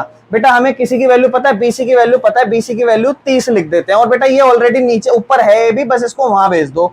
यहाँ आके ये 30 और 1 गुणा होके 30 बन जाएगा। नीचे बेटा √3 रहेगा, बराबर में ए बी रहेगा। बेटा नीचे √3 नहीं होना चाहिए, रैशनलाइज कर देंगे किससे, √3 से ऊपर, √3 से नीचे। √3 और √3 ऊपर तो √3 और 30 बन जाएगा, और नीचे 3 1 नंबर पे और 10 नंबर पे। ए बी की वैल्यू आ जाएगी 10√3। अगर आपको याद हो, ये क्वेश्चन प्रीवियस ईयर में भी देखा हुआ है हमने, है ना। एक पतंग उड़ रही है, ठीक है, अ काइट इज फ्लाइंग, और ग्राउंड से 60 मीटर ऊंची उड़ रही है। तो बेटा पहले ना आप ग्राउंड बना लो, और ग्राउंड से जो पतंग वैसे ऐसे नहीं उड़ती, कभी टाट के ऊपर नहीं उड़ती। यहां अगर आप उड़ा रहे हो तो यहां उड़ रही होगी, लेकिन हाँ मैं समझ जाता हूं कि ये रहा, ये इस पॉइंट पे पतंग उड़ रही है, और इस पॉइंट से ग्राउंड की जो हाइट है वो बेटा वो कितनी है, 60 मीटर। इतनी मीटर ऊंची पतंग उड़ा दी, ठीक है। आपसे कहता है जो स्ट्रिंग है, स्ट्रिंग मतलब धागा, वो अटैच है किससे, वो the string attach to the kite is temporarily tied to a point on ground. Ground के एक पॉइंट से धागा अटैच हो रखा है, ग्राउंड का एक पॉइंट इससे अटैच हो रखा है, ये रहा। आपसे कहता है जो इंक्लिनेशन है, इंक्लाइनेशन मतलब ऊपर ऐसे ऐसे एंगल जा रहा है, ऐसे इंक्लाइनेशन जो है बेटा वो आपको कहता है वो 60 डिग्री है ग्राउंड से। ये इंक्लाइनेशन 60 डिग्री है। जब भी इंक्लाइनेशन की बात आ जाए समझ जाना एंगल की बात कर रहे हैं। Find the length of string, string मतलब धागा, ये लेंथ बतानी है, ये लेंथ बतानी है। और आपसे कहता है बेटा अज्यूम करो कि कोई भी स्लैक नहीं है स्ट्रिंग में, मतलब बिल्कुल बेसिक ग्राउंड से टच हो रही है, और यहाँ पर बिल्कुल यहाँ तक टच हो रही है, और कोई बीच में बाधा नहीं है, कोई प्रॉब्लम नहीं है, डायरेक्ट पतंग से बिल्कुल टच रही है, ठीक है ना। अच्छा देखो आगे समझते हैं इस क्वेश्चन को, बस इतना ही चाहिए, और कुछ दे रही है। ये दे रखा है बेटा एंगल के सामने क्या कहलाएगा, परपेंडिकुलर, ये क्या कहलाएगा, हाइपोटेनस। नाम दे देते हैं ट्राइंगल ए बी सी, और लिख देते हैं in right angle triangle A B C perpendicular hypotenuse है कौन सा ट्रिग्नोमेट्री फंक्शन, साइन थीटा। बिल्कुल सही, साइन थीटा और साइन 60 हो जाएगा। साइन 60 कितना होता है, बिल्कुल सही, √3/2। तो हम लिख देंगे पहले कि साइन थीटा बराबर परपेंडिकुलर अपॉन हाइपोटेनस होता है। वी नो, ऐसे लिखना, वी नो, है ना, ये चीज लिख देना इसमें। साइन थीटा की जगह बेटा साइन 60 लिखना, परपेंडिकुलर की जगह क्या लिखोगे, जल्दी बोलो, परपेंडिकुलर की जगह क्या लिखोगे, पहले ए बी बोल दो, पहले ए बी बोल देना फिर वैल्यू। हाइपोटेनस की जगह आप बोल दोगे ए सी, ए बी को आप क्या लिखोगे 60, ए सी को आप ए सी लिखोगे, और साइन 60 होता है √3/, बेटा ये नीचे है, इन दोनों को उल्टा कर दो, तो ए सी ऊपर हो जाएगा, 60 नीचे हो जाएगा, 2 ऊपर हो जाएगा, √3 नीचे हो जाएगा, 60 को उधर ले जाओ, तो बेटा ए सी की वैल्यू हो जाएगी यहाँ पे आपकी 60 उधर जाके हो जाएगी, बिल्कुल सही, 120 हो जाएगी, गुणा हो जाएंगे दोनों, और नीचे हो जाएगा बेटा आपका √3। फिर आप क्या करोगे बेटा, इसको रैशनलाइज कर दोगे। रैशनलाइज अगर आप करोगे तो √3 और √3 से रैशनलाइज करोगे तो आपका हो जाएगा 120 √3, और नीचे √3 और √3 सेम नंबर के √3 आपस में गुणा हो रहे हैं, 3 हो जाएगा। फिर आप देखोगे भैया ये तो 120 √3/3 बच रहा है, 1 नंबर पे कटता है, और ये 40 नंबर पे, तो बेटा AC की वैल्यू हो जाएगी 40 अब ये वाला क्वेश्चन अच्छा है, ध्यान सुनना। 1.5 मीटर ऊंचा बच्चा है, मतलब हाइट है उसकी, बिल्कुल सही। यानी कि सबसे पहले तो आप ग्राउंड लेवल बना दो, ये रहा आपका ग्राउंड लेवल, और इस पे बच्चा बनाओ। बच्चा ऐसा होता है, तो हम क्या करते हैं, हम ये समझ लेते हैं ये लड़का है, थोड़ा और बड़ा बना देना, कोई नहीं, अब आपको समझ में आ जाए। 1.5 मीटर इसकी हाइट हो गई, और अब ये क्या कर रहा है बेटा, ये ना एक 30 मीटर दूर बिल्डिंग से थोड़ा सा दूर खड़ा है, तो वो पढ़ते हैं 1.5 metre tall boy is standing at some distance from a 30 metre tall building. एक 30 मीटर टॉल बिल्डिंग है और उससे कुछ दूरी पे खड़ा है, तो ये रही 30 मीटर टॉल बिल्डिंग, ये लो, इससे थोड़ी दूरी पे खड़ा है। कहता है फ्रॉम हिज आईज, उसकी आंखों से, ये उसकी आंखें यहां होंगी या यहां होंगी, यहां होगी, ये मान लो यहां है, इसके अपनी आंखों से कहां देख रहा है, एलिवेशन बना रहा है। एलिवेशन मतलब ऊपर देख रहा है, अपनी आंखों से बेटा एंगल ऑफ एलिवेशन बना रहा है, एंगल ऑफ एलिवेशन। और ना एलिवेशन जो है ना बेटा, एंगल वो ना, जैसे आंखों है, आंखों से जो एंगल ऑफ एलिवेशन है वो 30 से 60 डिग्री हो गया। ये बताओ आप जब किस चीज को ऊपर देख रहे हो और उसका एंगल अभी ऐसे मान लो यहाँ है, और फिर उसका एंगल बढ़ जाए, तो इसका मतलब आप उसके ज्यादा पास हो। पहले आप दूर थे तो आप ज्यादा ऊंचा नहीं देख रहे थे, जैसे आप पास आओगे ऊंचा देखते जाओगे ऐसे। तो ये बच्चा भी यहाँ खड़ा है और 30 से 60 डिग्री एंगल हो जाएगा, इसका मतलब बच्चा थोड़े टाइम बाद थोड़ी दूर जाके खड़ा हो जाएगा, है ना। तो आपसे बोलता है कि डिस्टेंस बताओ जो इसने ट्रेवल करा होगा, डिस्टेंस बताओ जो इसने ट्रेवल, यानी कि यहाँ है, यहां से इसने, अब ये देखो बेटा ये वाला एंगल है तो इसको यू मत बना देना, यहां से आपको एक बेस लाइन बनानी पड़ेगी ऐसे, और ये एंगल आप देखोगे बेटा स्टार्टिंग में 30 डिग्री है, और जब बच्चा यहां खड़ा हो गया होगा तब इसकी आंखों से ये एंगल 60 डिग्री हो गया होगा। आपसे कहता है कि कितना दूरी उसने चली, ये पार्ट बताओ। ये आप इस निगाह से देखो इस क्वेश्चन को, ये आपको एक ट्राइंगल नजर आ रहा है, इस ट्राइंगल में बेटा ऐसे दो ये कितने ट्राइंगल है टोटल, 3 है, ऐसे देखो तो 3 है, एक ये रहा, एक ये रहा, एक ये रहा, लेकिन 90 डिग्री के हिसाब से 2 ट्राइंगल है, 90 डिग्री के हिसाब से 2 ट्राइंगल है, एक ये और दूसरा 90 के हिसाब से, है ना। आपको मोस्ट ऑफ द फिगर्स में यही फिगर नजर आएगी, कभी अभी ऐसे नजर आई है, आगे जाके बेटा यही फिगर आपको ऐसे नजर आ जाएगी। इसे टाइप 1 बना लो, इस पार्ट को छोड़ो, अब देखो नजर आ रहा है कि नहीं आ रहा। तो आपको कोशिश करनी है, आपको फिगर में ये चीज नोटिस करनी है अगर इस टाइप का क्वेश्चन है तो। ऐसा इन क्वेश्चनों में फिर आपको क्या करना है, मैं समझा रहा हूं आपको वो चीज जो आपको कंफ्यूज हो रही है एक्स्ट्रा क्वेश्चन करने में, वो चीज को समझना। इस क्वेश्चन में आप ये देखो, ये इस टाइप से बना कि नहीं बना, ये ऐसा भी हो सकता है बेटा और ये ना ऐसा भी हो सकता है, पर है तो दोनों सेम ना, ये चीज समझो आप। चाहे ये फिगर ऐसी बन के आ जाए, चाहे ये फिगर ऐसी बन के आ जाए, मतलब यहाँ होगा बिल्डिंग, बिल्डिंग के ऊपर टावर, होते तो नहीं होते ऐसे, कोई होते हैं, एट लास्ट ये सेम ही समझो। कैसे समझो, इसको टाइप 1 बना लो, और इस टाइप 1 में आप ये चीज फोकस करो, एक साइड ऐसी है जो दोनों में कॉमन है। इस ट्राइंगल में देखो, इस ट्राइंगल, एक तो ये ट्राइंगल है बेटा, इसमें ये साइड, और एक इस ट्राइंगल में देखो, इसमें भी ये साइड। इसमें मैं नाम दे देता हूं, ध्यान से देखना, A B C D E F जी।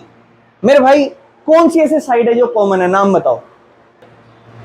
ये साइड कॉमन है, क्यों, चाहे आप ये ट्राइंगल देख लो, चाहे आप ये ट्राइंगल देख लो, तो ये टाइप 1 बना लो। और आपको बस ये चीज ध्यान रखनी है, मेरा इसी से आंसर आएगा, इसी से, ठीक है। अब आपको बस 2 ट्राइंगलों फोकस करना है। आपको तो वैसे उसने मांगा ये मतलब ये, क्यों, क्योंकि भाई जितना पैर से दूरी है उतना ही आंखों से दूरी है। तो अब यहां कहो कि जो BC है हमें चाहिए, जो वो डिस्टेंस बच्चा चला है, और वो बराबर है एक तरीके से AF के। एट लास्ट आपको ये वाला पोर्शन चाहिए इस ट्राइंगल का, ये, यानी कि अगर आप कल को दोबारे, ध्यान से सुनना मेरी बात, कल को दोबारे आपको एक क्वेश्चन देखो कि एक टावर है बिल्डिंग के ऊपर, और ये टावर कितना है ये बता दो, या कोई आपसे बोले बेटा बिल्डिंग कितनी है, बिल्डिंग बता दो, टावर दे रखा है, तो ये वही क्वेश्चन है जो आप अभी आगे देखने वाले हो, ये वही क्वेश्चन है। बस फर्क इतना है कि उस टाइम पे ये पोजीशन ऐसे खड़ी हो जाएगी। करना आपको वही है जो मैं इसमें भी कराऊंगा, एक तो इस ट्राइंगल में काम और एक इस ट्राइंगल में काम, यहां भी एक इस ट्राइंगल में काम और एक इस ट्राइंगल में। होगा क्या, वो आप सेम बना लो कि करना क्या है आपको। अब जो चाहिए ना उस पार्ट को, बेटर है अगर आप उसको x मान लो, क्योंकि एक ही पार्ट मिसिंग है, इसको x मान लो ताकि आपके लिए चीजें आसान हो जाए। इसको आप कह दो, इसको हम x मान लेते हैं, और आप दोनों ट्राइंगलों में वर्क करना शुरू कर दो। और सबसे पहले आप वर्क करना उस ट्राइंगल में जो ज्यादा आसान पड़े, जैसे ये वाला।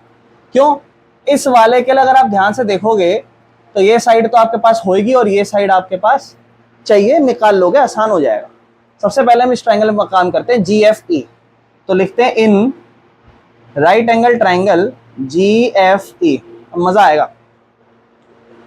ये चाहिए, ये है कौन सा ट्राइंगल, ओ कौन सा ट्रिग्नोमेट्री फंक्शन, tan थीटा। बिल्कुल, थोड़ा सा तेज बोलो, tan थीटा किसके बराबर होता है, परपेंडिकुलर अपॉन tan कितना डिग्री, बिल्कुल सही, वेरी गुड, बहुत बढ़िया।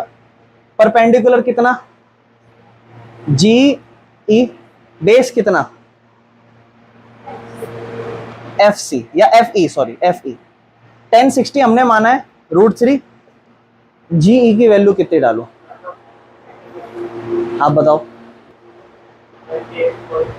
हाँ यही होगी, हाँ मेरे भाई यही होगी, गलत क्यों बोल रहे हो, बेटा इतना हिस्सा 1.5 है, आप इसको कैसे बोल सकते हो 30, है ना, सिर्फ इतना बोलना है, यानी कि 30 में 1.5 कम, 1.5 में कम नहीं, 30 में 1.5 कम, उल्टा बोल रहे हो। 30 में कितना कम, 1.5, यानी कि 28.5, यानी कि ये जो जी है ये 28.5 होगा मेरे भाइयों। और एफ ई तो एफ ई रहेगा, और एफ ई को उधर भेज दो, इसको उधर भेज दो, एफ ई आ जाएगा, एफ ई आ जाएगा 28.5 और नीचे √3। और बेटा इसको अभी रैशनलाइज करने की कोई जरूरत नहीं है, क्योंकि आपका ये फाइनल आंसर थोड़ी ना है, आपका तो फाइनल आंसर ये होगा। ये बेटा इसलिए निकलवाया है क्योंकि सबसे पहले इसी ट्रायंगल में काम करना है ताकि आपके लिए चीजें आसान हो जाए, ताकि जब आप बड़े ट्रायंगल में वर्क करोगे तो आपके पास ये पोर्शन, क्योंकि आपको ये पूरा चाहिए, तो आपके पास ये पोर्शन तो आपको निकालना है, और ये ऑलरेडी हो, और ये हमने निकाल लिया है, ये होना चाहिए था और ये है, निकाल लिया हमने। अब बेटा ध्यान से सुनो, अब इस बड़े ट्रायंगल में आओ, A E G, in right angle triangle A E G. उस बड़े ट्रायंगल में जब हम आएंगे तो हमें चाहिए ये वाला पोर्शन पूरा, ये बेस, और ये है हमारे पास परपेंडिकुलर, तो हम वही लिखेंगे फिर से, tan थीटा बराबर perpendicular upon base. tan theta मतलब कितना डिग्री, 30 डिग्री है जी इस बड़े वाले ट्रायंगल में। परपेंडिकुलर कितना है जी, परपेंडिकुलर है हमारे पास जी और ई, है ना। और बेस कितना है, बेस है जी हमारे पास पूरा, अगर हम लिखें तो ए ही है, लेकिन आप कभी भी जब भी पूरा हो ना, उसको पूरे को पूरा मत लिखना, उसको 2 टुकड़ों में लिखना, अगर वो 2 टुकड़ों में हो। यानी कि उसको हम कैसे लिखेंगे, इतना हिस्सा जमा इतना हिस्सा, इतने हिस्से को हम क्या मान रहे हैं, x, और इतने हिस्से को हम क्या मान रहे हैं, एफ ई। हालांकि हमने एफ ई की वैल्यू निकाल रखी है, बट अभी यही रखते हैं, अभी ऐसे रखते हैं एफ ई। और tan 30 डिग्री कितना होता है, 1/√3 बराबर जी ई अपॉन में x प्लस एफ ई। हमें जी ई की वैल्यू भी पता है ना, जी ई की वैल्यू कितनी है, 28.5।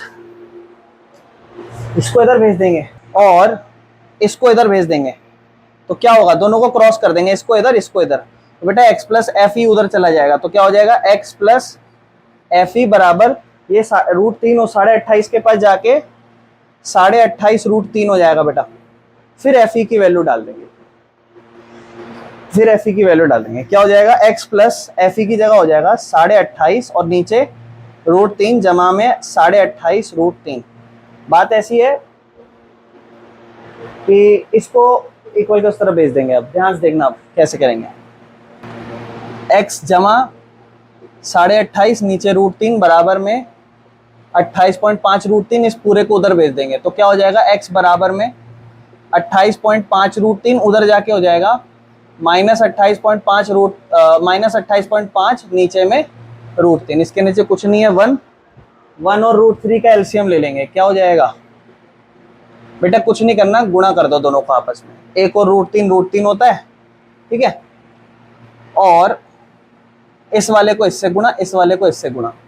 देखो ये जो नंबर है 28.5 √3 है, इस √3 को इससे गुणा करो, क्या होगा, 28.5 √3 गुना में √3, बीच में साइन माइनस, इस एक को इससे गुणा करो, 28.5 ही रहेगा। √3 और √3 मेरे भाई कितना हो जाएगा, 28.5, √3 और √3 3 हो जाएगा, माइनस 28.5 और नीचे रहेगा √3। 28.5 और √3 को गुणा करते हैं, ध्यान से देखना, 3 पंजे 15, 3 अट्ठे 24 और 1 25, 3 दूनी 6 और 2 8, 85.5 माइनस 28.5 और उसके नीचे आएगा बेटा √3। और ध्यान से सुनना नेक्स्ट स्टेप, इसको मैं यहाँ कर रहा हूँ, 85.5 में से 28.5 घटाओगे, आपका x का वैल्यू बचेगा 57, नीचे आएगा √3, ये बच जाएगा अब, और √3 को हटाना है, रैशनलाइज कर दो, x इज इक्वल टू 57 √3 और नीचे √3 और √3 3 के पाड़े में 3 एक नंबर पे, और 57 आता है 19 नंबर पे, x is equal to 19 √3। Calculation wise बड़ा है, मेन चीज समझो करनी क्या है, मेन चीज इस ट्रायंगल में वर्क करेंगे, ये वैल्यू आ जाएगी अगर ये है तो, वरना किसी किसी क्वेश्चन में पता उल्टा होगा, जब ये फिगर दी होगी ना पूरी, तो इतना हिस्सा दे दिया होगा, ये नहीं दिया होगा, आगे देखना क्वेश्चनों में यही होगा, ये दे रखा होगा, ये नहीं होगा, उल्टी फिगर करके बता रहा हूँ, उल्टी, ये जमीन हो जाएगी, ये दे रखा होगा, ये नहीं होगा। तो पहले आपको करना फिर भी यही है, क्योंकि ये इससे ये निकालेंगे, ये इससे ये, इन दोनों से ये दोनों एक दूसरे से निकालेंगे, फिर बड़े ट्राइंगल में वर्क करेंगे। क्वेश्चन नंबर 7 कहता है from a point on the ground, एक ग्राउंड पे एक पॉइंट है, यानी कि यहीं से शुरुआत करेंगे। कहता है the angle of elevation of bottom and top of tower, tower का बॉटम और टॉप, इसका मतलब टावर कहीं ना कहीं पे होगा, क्योंकि जब टावर के आप बॉटम पे देखोगे और मान लो फर्श पे हुआ टावर, तो टावर के आप फर्श पे देखोगे तो 0 डिग्री एंगल हो जाएगा वो। तो इसका मतलब टावर ना किसी चीज के ऊपर चढ़ा हुआ होगा, ये होगा टावर ऐसा। तो कहता है top and bottom of the tower आप जब देख रहे हो, जो कि किस पर है, at the top of 20 metre building, एक 20 मीटर की बिल्डिंग है और 20 मीटर की बिल्डिंग के टॉप पर एक टावर है। कहता है उस पे जब आप एंगल बना रहे हो तो उसके बॉटम पे और उसके टॉप पे, बॉटम पे 45 डिग्री और टॉप पे 60 डिग्री एंगल बन रहा है। आपसे कहता है टावर की हाइट बताओ। अब मुझे एक बात बताओ, ये अभी जस्ट मैं पिछले यही तो आपको समझाया कि उल्टा बना देगा, ये भी टाइप बनी है, उल्टा है। अब आप ये देखो, इससे आप पहले क्या कर लोगे, इसकी वैल्यू निकाल लोगे, और फिर जब ये आ जाएगा तो आपके पास आसानी से इस ट्राइंगल में वर्क करने के लिए मदद मिलेगी। इसको क्या मान लो आप, एक्स मान लो, नाम दे दो इसको ए बी सी और डी, और सबसे पहले इस ट्राइंगल में वर्क कर लो। क्या लिखोगे, in right angle triangle A B C. अब ये ट्राइंगल में वर्क करना बेटा, तो ये 45 के सामने परपेंडिकुलर और ये बेस, तो कौन सा ट्रिग्नोमेट्री फंक्शन, टेन थीटा, जो होता है perpendicular upon base. Tan theta बेटा, थीटा क्या 45 डिग्री, और मैं आपको ऑलरेडी बता चुका हूं, एक बार फिर से समझा देता हूं कि बेटा जब भी 45 डिग्री हो तो ये वाला पोर्शन और ये वाला पोर्शन दोनों सेम होते हैं, ये मैं बताया था आपको। बराबर परपेंडिकुलर, परपेंडिकुलर मतलब BC और बेस मतलब AB। 1045 1 होता है, BC की वैल्यू आपको पता है कितनी है, 20 है, और AB यहाँ पर है। AB को इधर ले जाओ, AB 1 से मल्टीप्लाई होगा, AB रहेगा, AB की वैल्यू कितनी आ जाएगी, 20 में, यानी कि AB ये भी 20 मीटर। अब आप बड़े वाले ट्राइंगल में वर्क करो, क्या नाम है उस बड़े ट्राइंगल का, उस बड़े ट्राइंगल का है इन ट्राइंगल ABD, बड़ा ट्राइंगल ABD है ना। तो बड़े ट्राइंगल में आप फिर से वही परपेंडिकुलर अपॉन में बेस लगाओगे, वही टेन थीटा लगाओगे, परपेंडिकुलर अपॉन बेस लिखोगे, टेन थीटा, थीटा कितनी डिग्री जी, 60 डिग्री, परपेंडिकुलर कितना, परपेंडिकुलर मतलब ये पूरा पोर्शन, यानी कि 20 और x दोनों। अब देखो मैंने यहाँ वैल्यू नहीं लिखी, आप पूरा लिखना, BC प्लस CD, और फिर BC की जगह 20 और CD की जगह x, और नीचे अपॉन में AB मतलब ये भी कितना है जी, 20। ये कितना हो जाएगा, √3 बराबर में 20 जमा x अपॉन में 20 को उधर भेज दो, क्या हो जाएगा 20√3 बराबर 20 जमा x, 20 को इधर भेज दो, 20√3 माइनस 20 बराबर में x। यहाँ दोनों में क्या कॉमन है, 20 कॉमन है, तो यहाँ बचेगा सिर्फ √3 माइनस यहाँ क्या बचेगा 1 बराबर x, ये आपकी x की वैल्यू आ जाएगी। बस खत्म, इतना ही करना। क्वेश्चन नंबर 8 कहता है एक स्टैचू है जो 1.6 मीटर टॉल है और वो पेडेस्टल के टॉप पर है। नहीं, ये थोड़ा उल्टा है, जैसे अभी हमने करा ना, ये भी वही है, टाइप बनी है। हो सकता है यहाँ पे ऐसी फिगर बन जाए कि आपको ये हिस्सा दे दिया हो, जैसे पिछले में सबसे पहले आपने देखा ये हिस्सा गिवन था, कैसे गिवन था, ऐसी फिगर थी और यहाँ दो हिस्से में बटा हुआ था, ये हिस्सा आपको गिवन था, फिर आपने ये निकाला और फिर आपने इस ट्राइंगल में वर्क करके ये पूरा निकाल लिया, जिससे ये आना था ये आ गया, यही करा था। फिर आपको मैंने अभी जस्ट प्रीवियस क्वेश्चन कराया, वहां पर आपने क्या देखा, नीचे वाला हिस्सा गिवन था। अब हो सकता है कि ऊपर वाला गिवन और नीचे या कहीं कुछ और निकालना हो, निकाल ले। एक स्टैचू जो 1.6, अब स्टैचू जो है ना वो एक पेडेस्टल के टॉप पर है, ठीक है, स्टैंड टॉप ऑफ पेडेस्टल, और आपको बोलता है ग्राउंड पे एक पॉइंट से हमने स्टैचू के टॉप पे 60 डिग्री एंगल बनाया और पेडेस्टल के टॉप पे 45 डिग्री एंगल बनाया, है ना, यही है ना। यानी कि ये हमारा ग्राउंड का पॉइंट है और स्टैचू ना किसी पेडेस्टल पर है, मान लो ये पेडेस्टल और ये स्टैचू इसके ऊपर है, ये स्टैचू के टॉप पे तो 45 डिग्री एंगल बन गया, और ये पेडेस्टल के टॉप पे बेटा उल्टे उल्टे बना दिए, उधर 60 डिग्री बना है और इधर 45 डिग्री, और ये आपका 1.6 मीटर है। देखो टाइप 1 की कैटेगरी में ही आ रहा है अब ये क्वेश्चन। अब आपको मांगा गया है, कहता है हाइट ऑफ पेडेस्टल, उल्टा नहीं हो गया, देखो है ना। अब आप एक चीज समझो, ये तीसरा मतलब ये टाइप 1 में आप तीसरा क्वेश्चन देख रहे हो, लेकिन ये सबसे ज्यादा मुश्किल पड़ेगा। क्यों पता है मुश्किल क्यों पड़ेगा? आप क्या करते थे, किसी एक ट्राइंगल में वर्क करते थे वर्क, तो आपके लिए चीजें आसान पड़ती थी। कैसे? क्योंकि इनमें से और इनमें से कोई एक चीज गिवन होती थी अभी तक, या तो ये गिवन था या ये, तो इन दोनों से एक दूसरे की पूर्ति हो जाती थी, या तो ये मिल जाता था, ये इस बार उल्टा है। इतने हिस्से में तो आप राइट एंगल ट्राइंगल भी नहीं लगा सकते, थोड़ी सी प्रॉब्लम। लेकिन एक चीज फिर उसने आसान कर दी, क्या?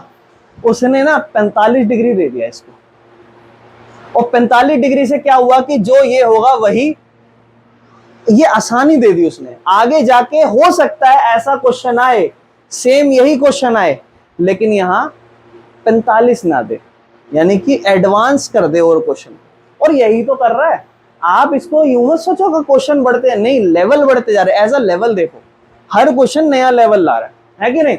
देखो ना, हो सकता है आगे, अभी तो 45 है, अभी तो क्या पता चीजें आसान हो, आगे जाके ये भी ना हो, कोई बात नहीं। आओ इधर आओ, इसमें नाम दे दें ए बी सी और डी। सबसे पहले ए बी सी ट्राइंगल में वर्क कर लें, आ जाओ लिख देते हैं, in right angle triangle A B C, perpendicular और बेस। अब आप बोलोगे भैया हमें तो समझ ही नहीं आ रहा क्या निकाले, वैसे तो हमें ये चाहिए, तो इसी को परपेंडिकुलर, इसी को बेस, और टेन थीटा बराबर perpendicular upon base. Tan theta कितना डिग्री बेटा? 45 डिग्री, है ना? ये वाला एंगल 45 है। परपेंडिकुलर बोले तो बीसी जो चाहिए आपको, जो चाहिए आप चाहो तो उसे एक्स लिख सकते हो, मैं रहने देता हूं, इस बार नहीं लिख रहा, क्योंकि दोनों चीज गायब है, क्या क्या करूंगा, रहने दो इसको, और इसको ए बी लिख देता हूं, और इसको उधर भेज देता हूं, तो मैं कह दूंगा ए बी और बी सी। ये बहुत ही इंपॉर्टेंट चीज है इस क्वेश्चन में, क्योंकि इसके ही साथ क्वेश्चन हो सकता है। अब आगे चले तो ध्यान से सुनना, अब नेक्स्ट ट्राइंगल में आते हैं, यानी कि इस वाले में, ए बी डी में, ए बी डी में आप लिखोगे in right angle triangle A B D, है ना? फिर से वही परपेंडिकुलर अपॉन बेस, क्योंकि हाइपोटेन्यूज का कोई काम ही नहीं पड़ रहा। 10 कितना डिग्री? 60 डिग्री। परपेंडिकुलर मेरे भाई, अब परपेंडिकुलर ये पूरा है, तो आप इसे लिखोगे BC प्लस सी, BC प्लस CD। पहले CD पूरा लिख देता हूं, और नीचे बेस, बेस में क्या लिखोगे? AB। अब आपको पता है कि AB BC बराबर है। वैसे एक बार बताओ, मुझे AB चाहिए या BC चाहिए? जल्दी से बोलो। BC। तो BC रखना ज्यादा आसान है या AB रखना ज्यादा सही है? BC रखना ज्यादा सही, यानी कि इस AB की जगह भी क्या लिख देना, ताकि BC BC BC हो जाए, है ना? आओ, 1060 कितना होता है? √3। BC प्लस CD की जगह क्या लिख देंगे? 1.6। कोई दिक्कत? CD की जगह 1.6, AB BC, AB की जगह क्या लिख दो? BC। ठीक है, इसको यहां ले जाओ, ये इससे मल्टीप्लाई होगा, क्या हो जाएगा? √3 BC बराबर BC प्लस 1.6।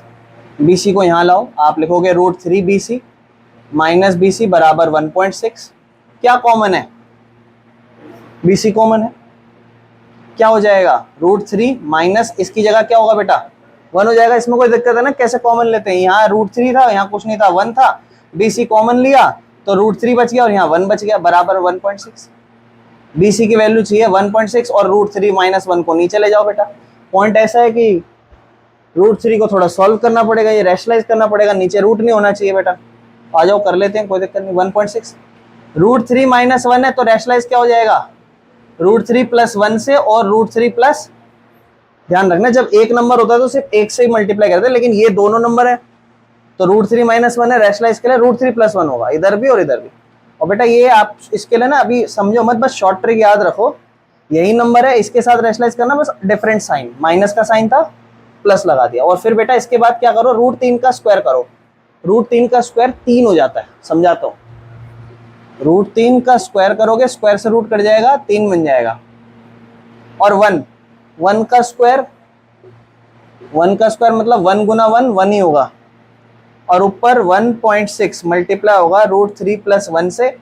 और ध्यान से देखना, इसको मैं यहां लिख देता हूं थोड़ा सा, तो BC हो जाएगा आपका 1.6 √3 प्लस 1, और नीचे 3 माइनस 1 2। अब ध्यान सुनो बेटा, पॉइंट हटा दो, नीचे 0 लगा दो, ठीक है? नहीं तो फिर और बढ़िया काम करो, थोड़ा सा समझदार बनो। कैसे? ये 2 है और ये 1.6 है, दोनों 2 के पाड़े में आते हैं। 2 के पाड़े में 2 कितने नंबर पे आता है? 1 नंबर पे। अब 1.6 नहीं पता, 1.6 को 16 देखो, 16 का आधा 8, 8 मतलब 0.8 है ना, और क्या बचा इधर? √3 + 1, दोनों का आधा कर दिया, 2 का आधा 1 हो गया, 1.6 मतलब उसका आधा 0.8। नेक्स्ट क्वेश्चन पे चलते हैं जी मेरे भाइयों। क्वेश्चन नंबर 9 है ना, कि angle of elevation of top of building from the foot of tower. Building के टॉप पे देख रहे हैं, टावर के फुट से देख रहे हैं। अब भैया ये तो बड़ी समस्या वाली बात है, हमने तो अभी तक ये पढ़ा है कि बिल्डिंग होती है, बिल्डिंग के ऊपर टावर। ऐसा भी तो हो सकता है कि दोनों सामने सामने हो, क्योंकि एक के फुट से दूसरे के टॉप पे देख रहे हैं, और हो सकता है उसके फुट से दूसरे के टॉप पे देखा। अभी हम कहाँ से देख रहे हैं? अभी हम देख रहे हैं बिल्डिंग के टॉप पे टावर के फुट से, तो क्या हो सकता है आगे जाके उल्टा हो? तो बोलता है angle of elevation from top of tower from the building foot, या फुट ऑफ द बिल्डिंग, यानी कि उल्टा हो गया, यानी कि लैंड है। अब देखो एंगल समझना, पहले मैं एक को छोटा बना रहा हूँ, एक को बड़ा बना रहा हूँ। क्यों? क्योंकि दोनों के डिफरेंट एंगल है, देखो दोनों के, तो इसलिए फिर प्रॉब्लम हो जाएगी। एक का एंगल देखो कहाँ से, from foot of tower to top of building, building के टॉप से, बिल्डिंग के टॉप में, मान लो बिल्डिंग है, मान लो आपने इसे बिल्डिंग माना, इसे मान लो टावर माना है, तो आप जब यहां देख रहे हो तो एंगल मान लो 30 डिग्री बन रहा है। आप पहले समझो कि 30 डिग्री एंगल कहां कहां बनना चाहिए, चीज समझो आप। 30 डिग्री एंगल बनना कहां चाहिए? ज्यादा ऊंचे के लिए, कम ऊंचे के लिए? कम ऊंचे के, यानी कि यहां बनना चाहिए 30 डिग्री एंगल, यानी कि बिल्डिंग के टॉप पे देख रहे हैं हम, यानी कि ये हमारी बिल्डिंग हो गई फिर तो भैया, और ये हमारा टावर, ठीक है। फिर हम जब यहां से यहां देख रहे हैं तो आपसे कह रहा है कि कहां कहां से, देखो ध्यान से समझना, angle of elevation of top of tower from foot of building, ये हमारी बिल्डिंग है, इसके फुट से हम टावर के टॉप पे देख रहे हैं, तो एंगल 60 डिग्री जा रहा है। फिर आपसे कह रहा है अगर टावर 50 मीटर ऊंचा है ये, तो आपसे कह रहा है बिल्डिंग की हाइट बताओ। बेटा बहुत आसान क्वेश्चन है, क्यों? क्योंकि इन दोनों में एक चीज कॉमन है, बेस। बिल्कुल सही, बेस, ये बेस। दोनों ट्रायंगलों में वर्क कर दो, दोनों के बेस को कंपेयर कर दो। नाम दे देते हैं इसको ए, बी, सी और डी। तो पहले ट्रायंगल ए बी डी में वर्क कर लो, तो in right triangle A B D, आप कहोगे भैया ए बी डी के हिसाब से हमारे को ये भी नहीं है, और ये भी, ये तो है नहीं, ये भी नहीं है, दोनों नहीं है। और दूसरे में ट्रायंगल में बात करें तो दूसरा in right triangle A B C, आप कहोगे भैया ए बी सी के हिसाब से ये आ जाएगा और ये है, तो पहले इसमें वर्क कर लेते हैं। परपेंडिकुलर और बेस का खेल है, एंगल 60 डिग्री है, ध्यान रखना, यानी कि tan थीटा बराबर में perpendicular upon base. tan theta, theta मतलब 60 डिग्री, परपेंडिकुलर मतलब 50, और बेस मतलब A B, base A B 60 degree बेटा √3 होता है, बराबर में 50 है, और नीचे है ए बी। ए बी को इधर भेज दो, √3 को इधर भेज दो, तो ए बी की वैल्यू हो जाएगी बेटा 50 बटे में 2। कोई दिक्कत? यहां आ जाओ, right triangle A B D, यानी कि ये और ये, ए चाहिए और ये अब आपके पास है, ये अब आपके पास है। नहीं भी होता तो पहले इसमें वर्क करके आगे जाके ये आ ही जाता और फिर आंसर हो जाता। तो कंफ्यूज मत होना, यूं मत सोचना कि पहले इसी में करना है या किसी में भी कर दो, एट लास्ट तो आंसर आ ही जाएगा। आप यहां से जो वैल्यू निकल रहे हो उसको निकाल दो, यहां से जो निकल रहे हो उसको निकाल दो, फिर दिमाग लगा लो, जिससे जैसे जैसे जैसे आंसर हो जाएगा। तो राइट ट्रायंगल एबीडी, इसमें फिर वही tan थीटा बराबर perpendicular upon base. tan theta मतलब कितना डिग्री? 30 डिग्री। परपेंडिकुलर कितना है? AD है। बेस कितना है? AB है। आ चुका है, अभी मत लिखना बेस की वैल्यू, पहले tan थीटा होता है 1/√3, और इस AB को वहां भेज देना, यहाँ AD अकेला रह जाएगा, यहाँ AB आ जाएगा क्रॉस करके उधर, और अब इस AB की वैल्यू लिख लो। आप लिखोगे भैया AB हो जाएगा 50 बटे में √3, और नीचे तो भैया सिर्फ √3 है, √3 के नीचे कुछ नहीं है, उसके नीचे 1 लिख लो, और बराबर में इधर AD है। इसको जब आप उधर लेके जाओगे क्रॉस में उल्टा हो जाएगा। कैसे हो जाएगा? ध्यान से देखना, ये हो जाएगा 50 बटे √3 गुना में √3 बटे 1 है, क्या हो जाएगा उधर जाके 1 बटे √3 बराबर में AD। √3 और √3 क्या हो जाएगा? 50/3 इज इक्वल टू AD। प्रश्न में कुछ सिंपल आया। हमें क्वेश्चन नंबर 10 डिस्कस करना है। ध्यान से समझना जी, बहुत ध्यान से सुनना। कहता है दो पोल हैं और दोनों पोल की हाइट बराबर है। तो ये ज़मीन है, इस ज़मीन पे ये एक पोल यहाँ होगा मान लो, और एक पोल कहीं ना कहीं उसके सामने होगा। इन दोनों की हाइट बराबर है। आपको याद होगा ये भी प्रीवियस ईयर में हम ऑलरेडी डिस्कस कर चुके हैं, जहाँ पर ऐसा था, जहाँ सेम हाइट थी। कहता है दोनों की हाइट जो है ना सेम है, और कहते हैं एक दूसरे के रोड के ना, दोनों रोड के साइड पे हैं। ये मान लो हमारा रोड है और ये रोड के दोनों साइड पे हैं। आपसे कहता है रोड जो है ना वो 80 मीटर चौड़ा रोड है, यानी कि ये रोड यहाँ से लेकर यहाँ तक 80 मीटर चौड़ा है। आपसे कहता है एक पॉइंट है ग्राउंड पे, ये रोड है, इस रोड पे कोई एक पॉइंट है, मान लो ये।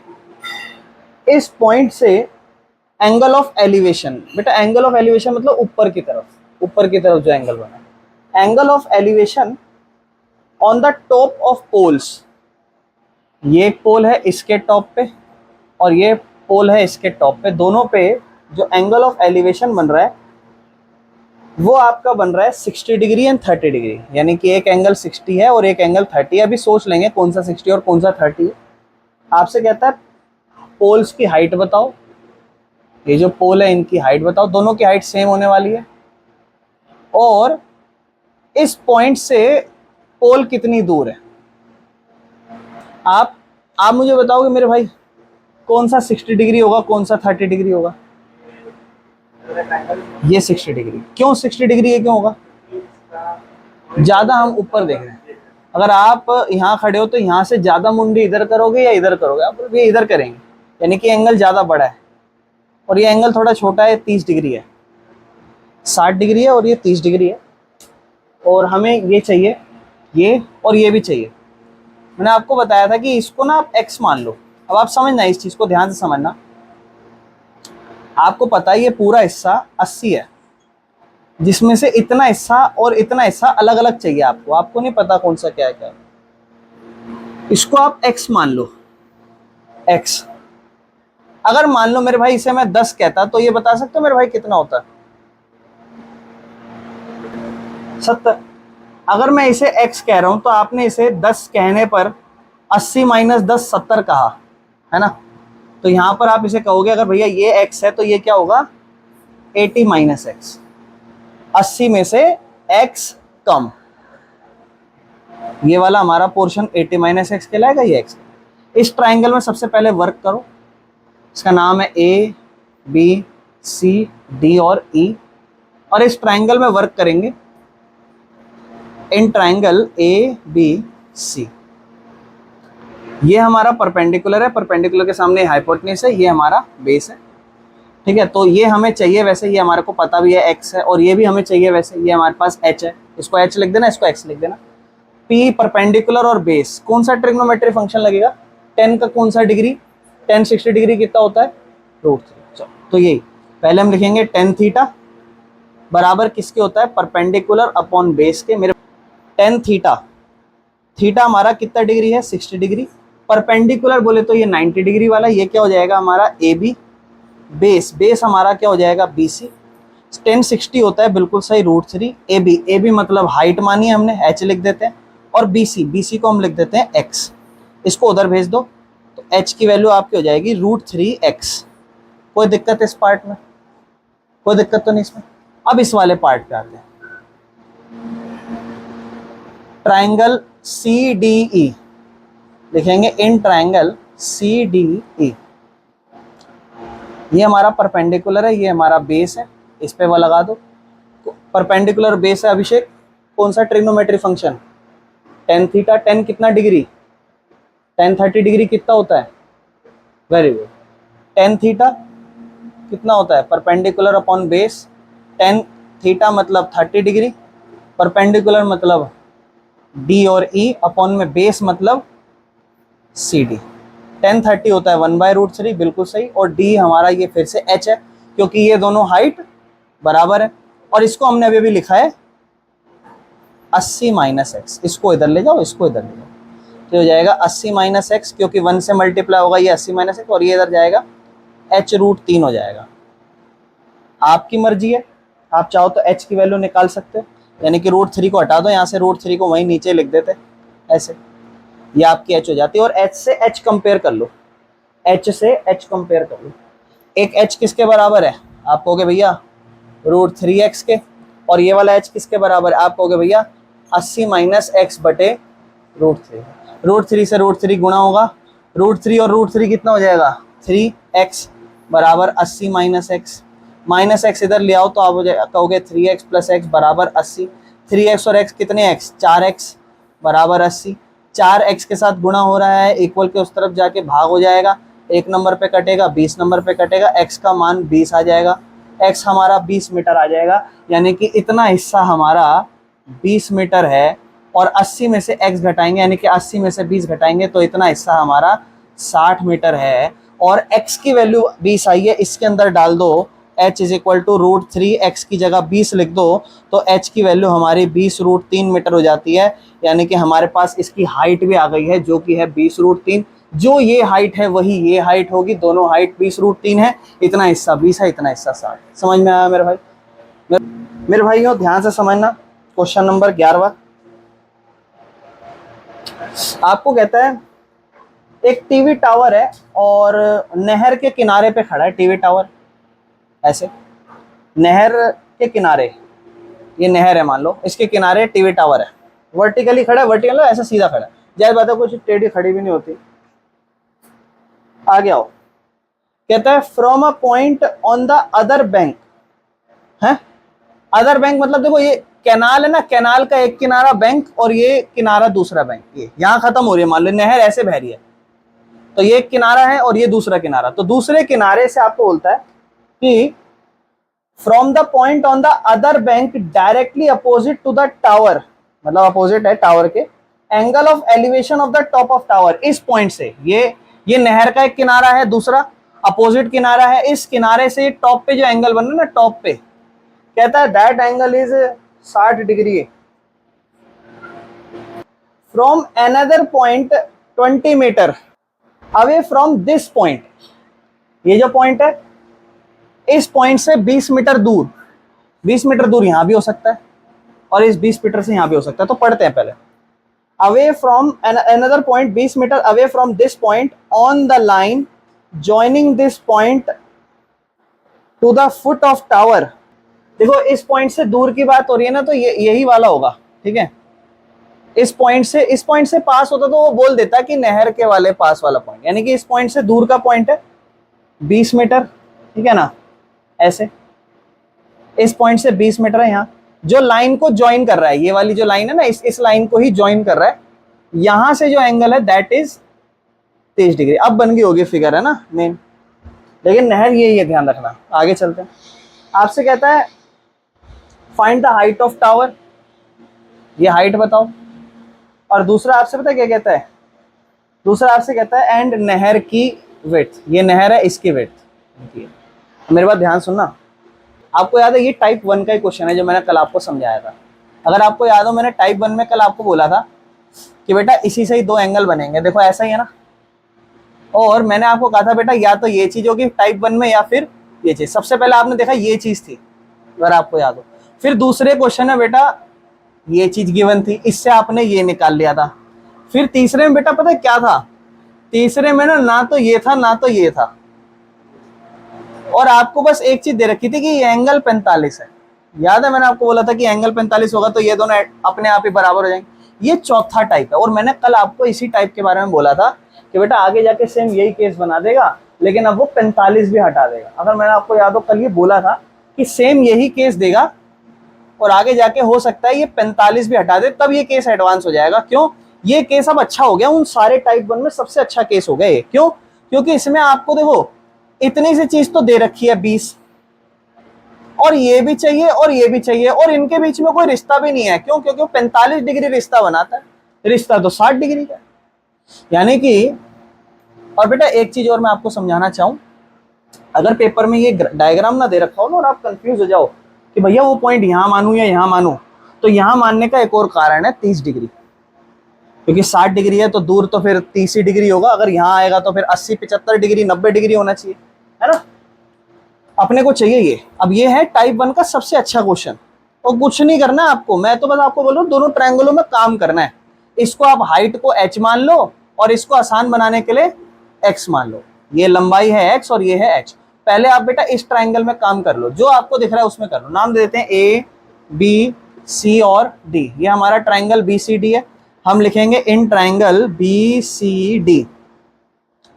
फिर परपेंडिकुलर बेस वही सेम, टेन थीटा बराबर perpendicular upon base. Tan theta कितना डिग्री, 60 डिग्री। परपेंडिकुलर बोले तो हाइट है ना, परपेंडिकुलर डायरेक्ट लिख दो हाइट, और बेस बोले तो x।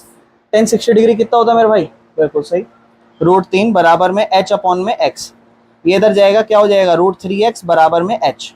पहला काम हो गया। अब दूसरा भी कोशिश करना h वैच ही आए। अब देखो ये दूसरा, इस पे आओ।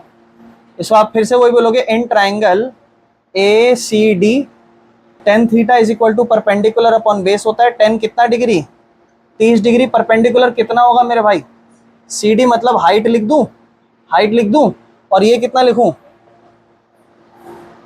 20 + x। टेन 30 डिग्री कितना होता है, 1/√3 बराबर h अपॉन में 20 जमा x। 20 जमा x उधर जाएगा, क्या हो जाएगा, 20 जमा x बटे में √3 बराबर में h। इसको भी ऐसे ही छोड़ दो, क्योंकि देखो ना, तो देखो, बल्कि हम इसको सबसे मुश्किल टाइप समझने के जा रहे हैं, ये सबसे आसान ही लग रहा है अब, क्योंकि हम ना करते आ रहे हैं, हम देख रहे हैं नॉर्मली हर क्वेश्चन में यही हो रहा है मोस्ट। अब देखो इन दोनों में h को h से बराबर रखते हैं, ये वाला हो जाएगा √3x बराबर ये हो जाएगा 20 + x बटे में √3। देखो कितना आसान हो जाएगा। इसको इधर ले जाओ, क्या हो जाएगा अभिषेक, जल्दी से बोलो इसका, यहाँ क्या हो जाएगा,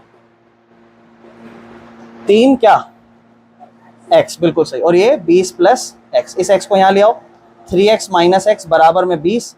3x - x is equal to 2x बराबर में 20। x is equal to 20/2, answer is 10। x की वैल्यू 10 आ गई, यानी कि ये 10 मीटर है लंबी नहर। और अब हमें ये चाहिए, तो x की जगह लिख दो ना √3 × 10, 10√3, आंसर खत्म।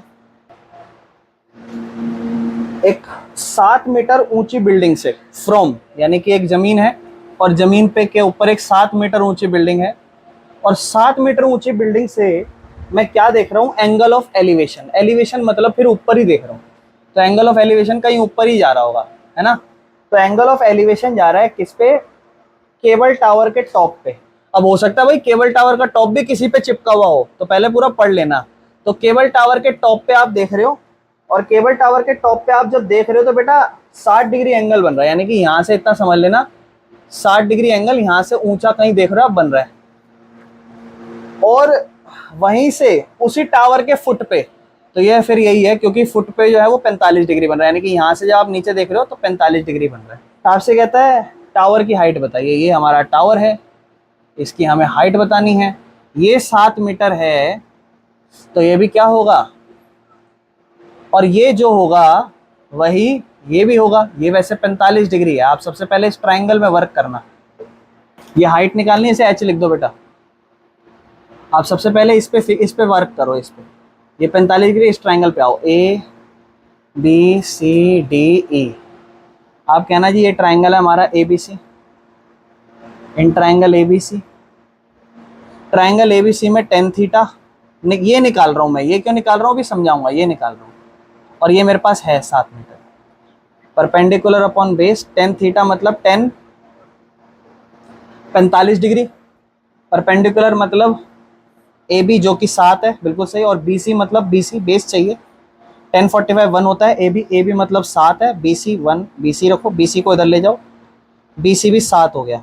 बेटा ये भी 7 है, ये तो उसके बराबर था, ये भी 7 होगा, ये भी 7 है, ये 7 है तो ये भी 7 है, क्योंकि जो नीचे से दूरी वही ऊपर से भी दूरी। अब ये हमारा 7 आ गया। अब इस ट्राइंगल में वर्क करना है, इस ट्राइंगल को उतारो। वो देखो वो टाइप 1 ही था, उसके 4-5 क्वेश्चन कर लिए, ये कुछ नहीं है, ये तो लल्लू है, कुछ भी नहीं है क्वेश्चन। क्या ट्राइंगल, ट्राइंगल ADE। फिर से वही, tan theta is equal to perpendicular upon base. Tan कितना डिग्री, 60 डिग्री। परपेंडिकुलर मतलब x बोल दें, बेस बोले, कितना वैल्यू 7, क्योंकि ये और ये बराबर थे। 1060 √3 बराबर x अपॉन 7, उधर जाएगा 7 √3 बराबर x। आपको चाहिए ये पूरा, इतना हिस्सा 7 है, इतना हिस्सा 7 √3 है, दोनों को क्या करें, जोड़ दीजिए। हमें चाहिए पूरा height of tower. Height of tower is equal to 7 जमा 7√3, दोनों में 7 का पहाड़ा कॉमन, 7 आता है एक नंबर पे, ये आता है सिर्फ √3, यानी कि 7 इंटू में 1 + √3 या फिर √3 + 1, बस इतना ही है, कोई दिक्कत तो नहीं। क्वेश्चन नंबर 13 पे आइए। 75 मीटर ऊंचे लाइट हाउस से 75 मीटर ऊंचे लाइट हाउस, ये लाइट हाउस है और ये कितना मीटर है? 75 मीटर लाइट हाउस। हो सकता है इसके आसपास पानी हो सकता है यहाँ से यहाँ भी देख रहा हूँ, यहाँ भी देख रहा हूँ, कुछ भी हो सकता है। 75 मीटर ऊंचा लाइट हाउस है, वहां से मैं समुद्र के लेवल पे देख रहा हूँ, तो दो शिप्स की तरफ जो मेरा एंगल जा रहा है वो 30 डिग्री और 45 डिग्री है। तो हो सकता है बेटा एक पे यहाँ जा रहा हो और एक पे यहाँ जा रहा हो, है ना? तो इसलिए पहले पढ़ लो कि कहाँ पर है, कहाँ पर है। कहता है बेटा दोनों शिप्स जो है ना एक के पीछे एक है, यानी कि एक यहाँ होगा तो दूसरा उसके पीछे होगा। ये वाला मुश्किल भी नहीं है, टाइप 1 की नजर से देखो, याद रखो ये चैप्टर मतलब टाइप 1। कैसे? एक पे गया कितना डिग्री, अब एंगल ऑफ डिप्रेशन जा रहा है तो यहां से जाएगा बेटा, एक पे जा रहा है कितना डिग्री, 30 डिग्री, और एक पे 45, जायज बात है 45 वाले पे थोड़ा ऐसे जा रहा होगा, ये 45 पे जा रहा होगा और ये वाला 30 पे, तो एक जहाज यहाँ है एक जहाज है, ये 30 है तो भैया ये भी 30, ये 45 है तो भैया ये है भी 45। ABCD, ये 75 है, सबसे पहले इस पे वर्क कर लो, फिर इसके बाद इस पे वर्क कर लो। अब आप खुद सोचो, मेरी बात ध्यान सुनो, मजा आता है टाइप 1 वाले केस में जब यहाँ हो वैल्यू या फिर यहाँ हो। ये तो यहाँ दे रखी है एक अच्छी चीज, और उससे दूसरी अच्छी चीज बताऊं क्या, एक एंगल 45 भी दे रखा है। जब भी 45 आ जाए ना, आप समझ लो बोनस है आपके लिए, क्वेश्चन आसान है 45 डिग्री मान लो। और बेटा यहाँ दे दिया, इन दोनों में से यहाँ वैल्यू ना दे और उसके बदले यहाँ दे देना, मतलब क्वेश्चन आसान है, ठीक है ना? क्वेश्चन आसान है। आपके पेपरों में क्वेश्चन मुश्किल क्यों बन रहे हैं पता है? क्योंकि वो बोलता है √3 की वैल्यू ये है, सॉल्व करो। आप तो यहाँ √3 सॉल्व नहीं कर रहे, देखो है ना, कहीं नहीं बोला ना √3 सॉल्व करना है। आओ सबसे पहले इस ट्राइंगल में वर्क करते हैं। In triangle ABC, tan theta perpendicular upon base, tan कितना डिग्री बेटा, ये 45 है क्योंकि यहाँ से आ रहा है पूरा 45, ये 30 है बेटा, यहाँ से जा रहा है 30, tan 45 बराबर परपेंडिकुलर अपॉन बेस, tan 45 कितना बेटा 1, परपेंडिकुलर क्या, इसको कह देंगे हाइट, जो कि दे रखी है तो h लिखने की कोई जरूरत नहीं है, छोड़ दो, इनको इनके नाम से ही पुकारो, दो अलग अलग है ना। वैसे कहता है दो शिप्स के बीच में डिस्टेंस, यानी कि ये चाहिए, ये पहला जहाज यहाँ होगा, दूसरा CD चाहिए, इसको x मान लो चाहो तो, कोई दिक्कत नहीं, इसको x मान, क्योंकि ये जो है वो तो यही होने वाला है ना, ये 75 है तो ये भी 75 है, ये तो ऐसे ही आ जाएगा। चलो परपेंडिकुलर कितना है बेटा, परपेंडिकुलर है हमारे पास 75, बेस चाहिए, बेस को BC रख दो, BC को उधर ले जाओ, BC की वैल्यू क्या हो गई 75, ये तो काम आसान हो गया यहीं पे, ये तो 75 आ गया, अब इसको x मान लो, हमें तो चाहिए भैया ये, सिर्फ ये। अब इस बड़े ट्राइंगल में आते हैं, इस बड़े ट्राइंगल का नाम है ट्राइंगल AB और D। tan कितना डिग्री, 30 डिग्री है ना, बड़े वाले के लिए 30 डिग्री बराबर परपेंडिकुलर, परपेंडिकुलर मतलब AB, बेस, बेस मतलब this plus this, BC plus CD, tan 30 होता है बेटा 1/√3, ध्यान सुनना, AB मतलब 75, BC मतलब 75, CD मतलब x, इसको यहाँ ले जाओ, x इधर गया, ये इधर गया, 75√3 और ये इधर आया यहाँ पे x + 75 है ना, ये पूरा यहाँ पर आ जाएगा x + 75, ये पूरा वहाँ चला जाएगा, इसको वहाँ भेज दो, x की वैल्यू 75√3 - 75, क्या कॉमन दोनों में 75, यहाँ क्या बचेगा √3 माइनस यहाँ क्या बचेगा 75 की जगह पर, बस इतना ही तो करना था, खत्म। देखो जी ये वाला क्वेश्चन थोड़ा लंबा जाएगा और अगला तो फिर और खतरनाक है।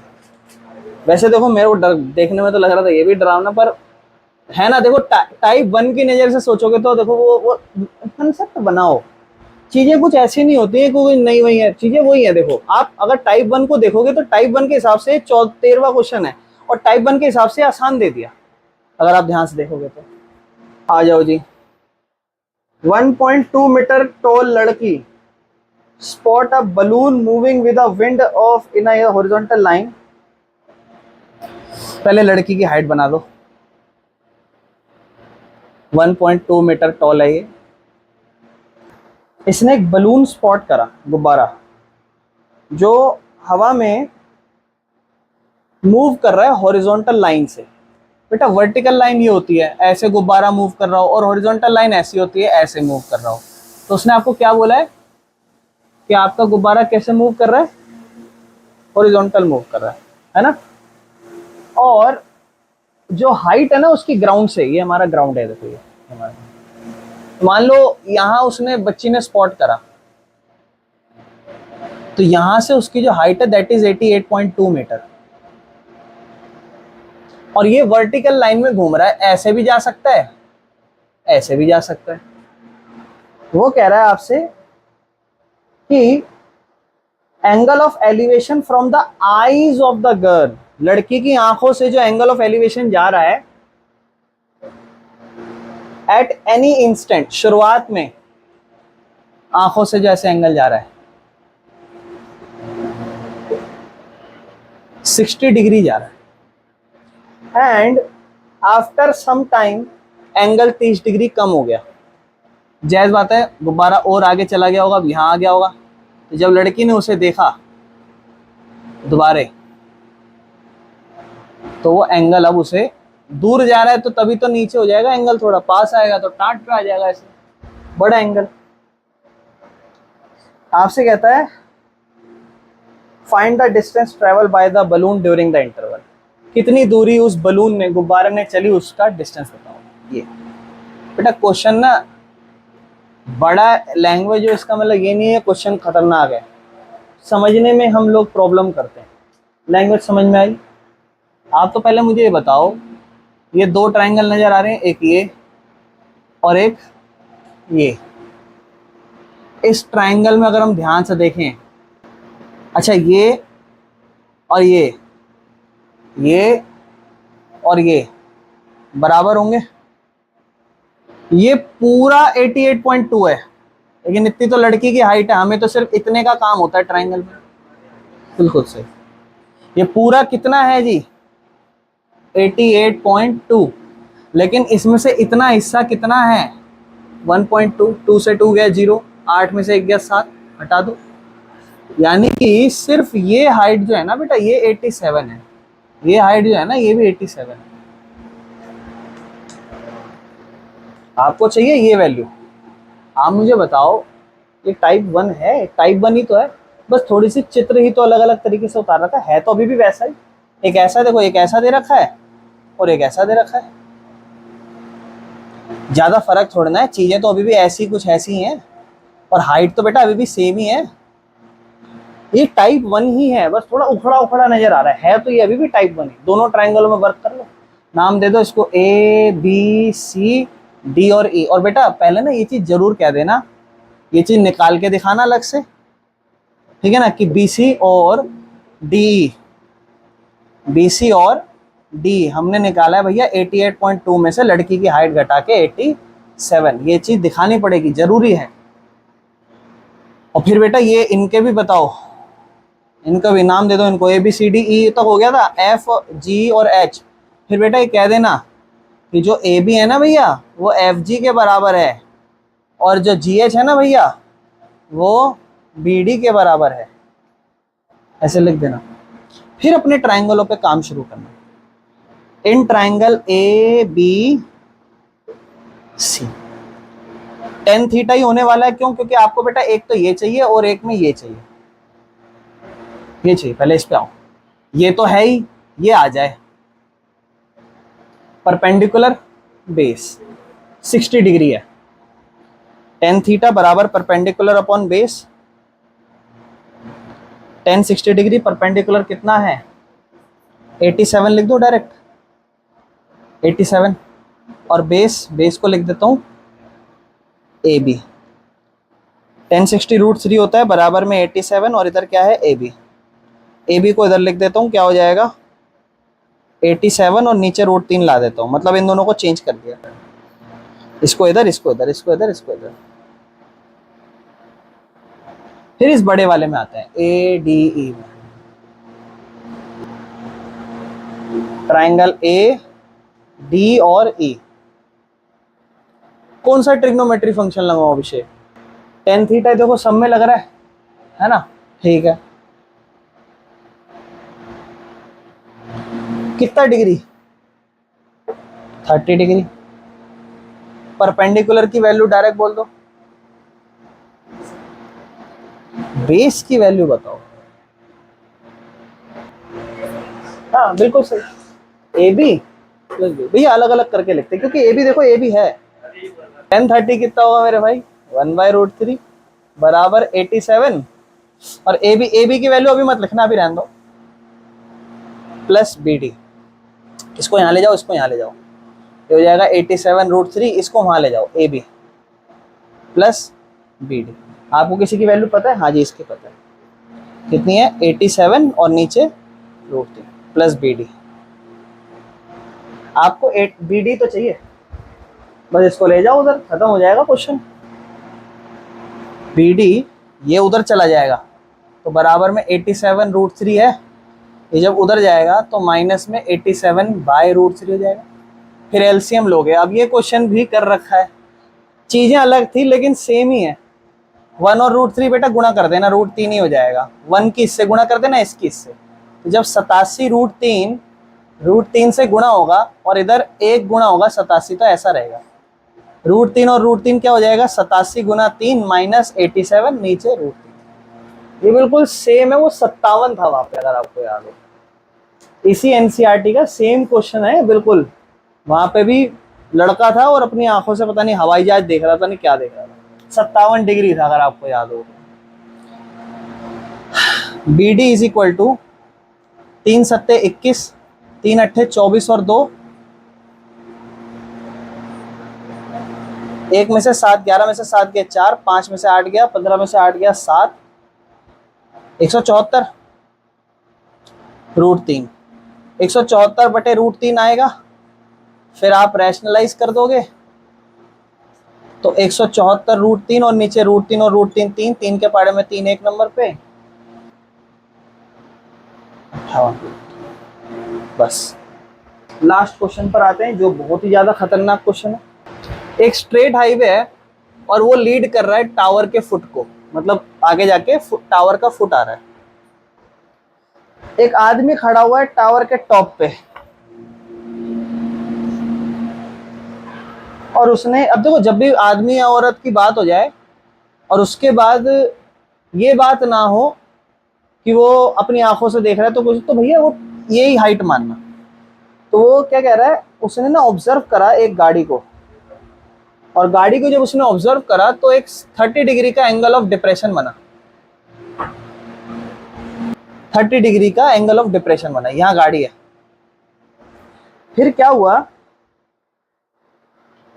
जो फुट के पास आ रही है, ये फुट है ना, इसके पास आ रही है, ऐसे आ रही है गाड़ी, और एक स्पीड उसकी यूनिफॉर्म है, मतलब सेम स्पीड से आ रही है। स्पीड अपनी वो गाड़ी चेंज नहीं कर रही, जो स्पीड है ना वो यूनिफॉर्म स्पीड है, स्पीड अपनी चेंज नहीं कर रही गाड़ी, यूनिफॉर्म स्पीड। 6 सेकंड बाद उस बंदे ने फिर देखा तो गाड़ी अब उसको 60 डिग्री डिप्रेशन से दिख रही है।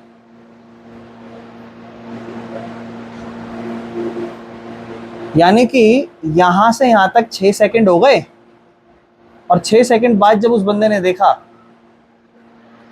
तो गाड़ी उसे यहां नजर आ रही है 6 सेकंड में, और स्पीड बिल्कुल सेम रही है। इस क्वेश्चन में ध्यान रखना, स्पीड हमेशा सेम ही होगी, चाहे कोई भी केस बन के क्यों ना आ जाए। कहता है ये बताओ वो गाड़ी यहां से यहां तक कितने टाइम में आ जाएगी, कितने देर में आ जाएगी। जब भी आपसे क्वेश्चन पूछ ले टाइम, तो आप पहले सबसे पहले ये लिखना है, टाइम का फॉर्मूला डिस्टेंस अपॉन स्पीड होता है। मुझे डिस्टेंस चाहिए, डिस्टेंस मतलब यहां से यहां तक की वैल्यू चाहिए, और मुझे स्पीड चाहिए। जो इस केस में स्पीड थी वही इस केस में स्पीड होगी। इस केस की स्पीड हमें नहीं पता, मान लेना x मीटर पर सेकेंड।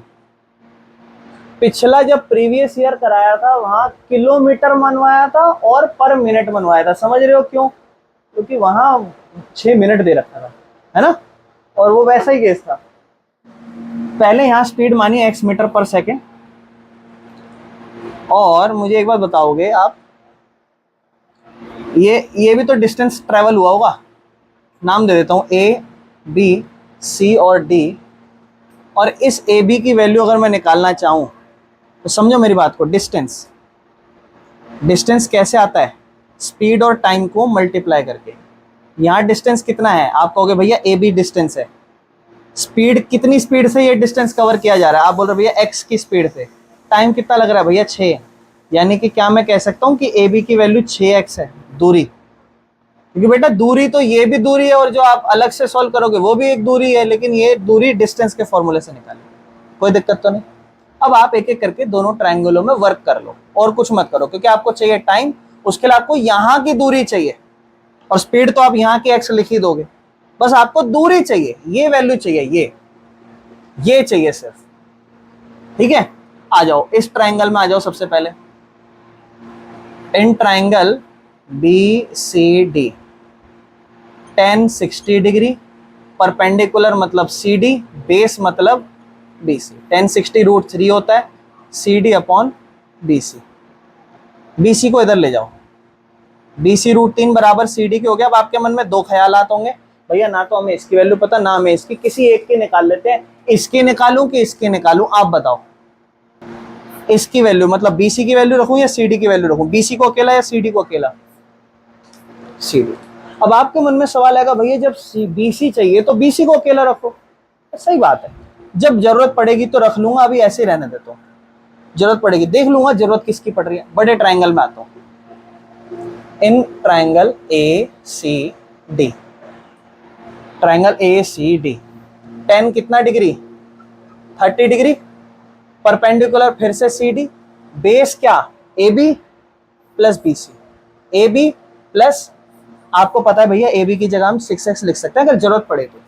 tan 30 डिग्री 1/√3 बराबर CD अपॉन में AB प्लस BC। AB मतलब ये, अभी रहने दो प्लस BC मतलब भैया BC तो चाहिए, मुझे चाहिए तो BC। ध्यान से सुनो मेरे भाई, मुझे चाहिए तो BC, ये चाहिए, ये यानी कि ये BC चाहिए और ये CD है। CD की जगह भी अब BC लिख देता हूं।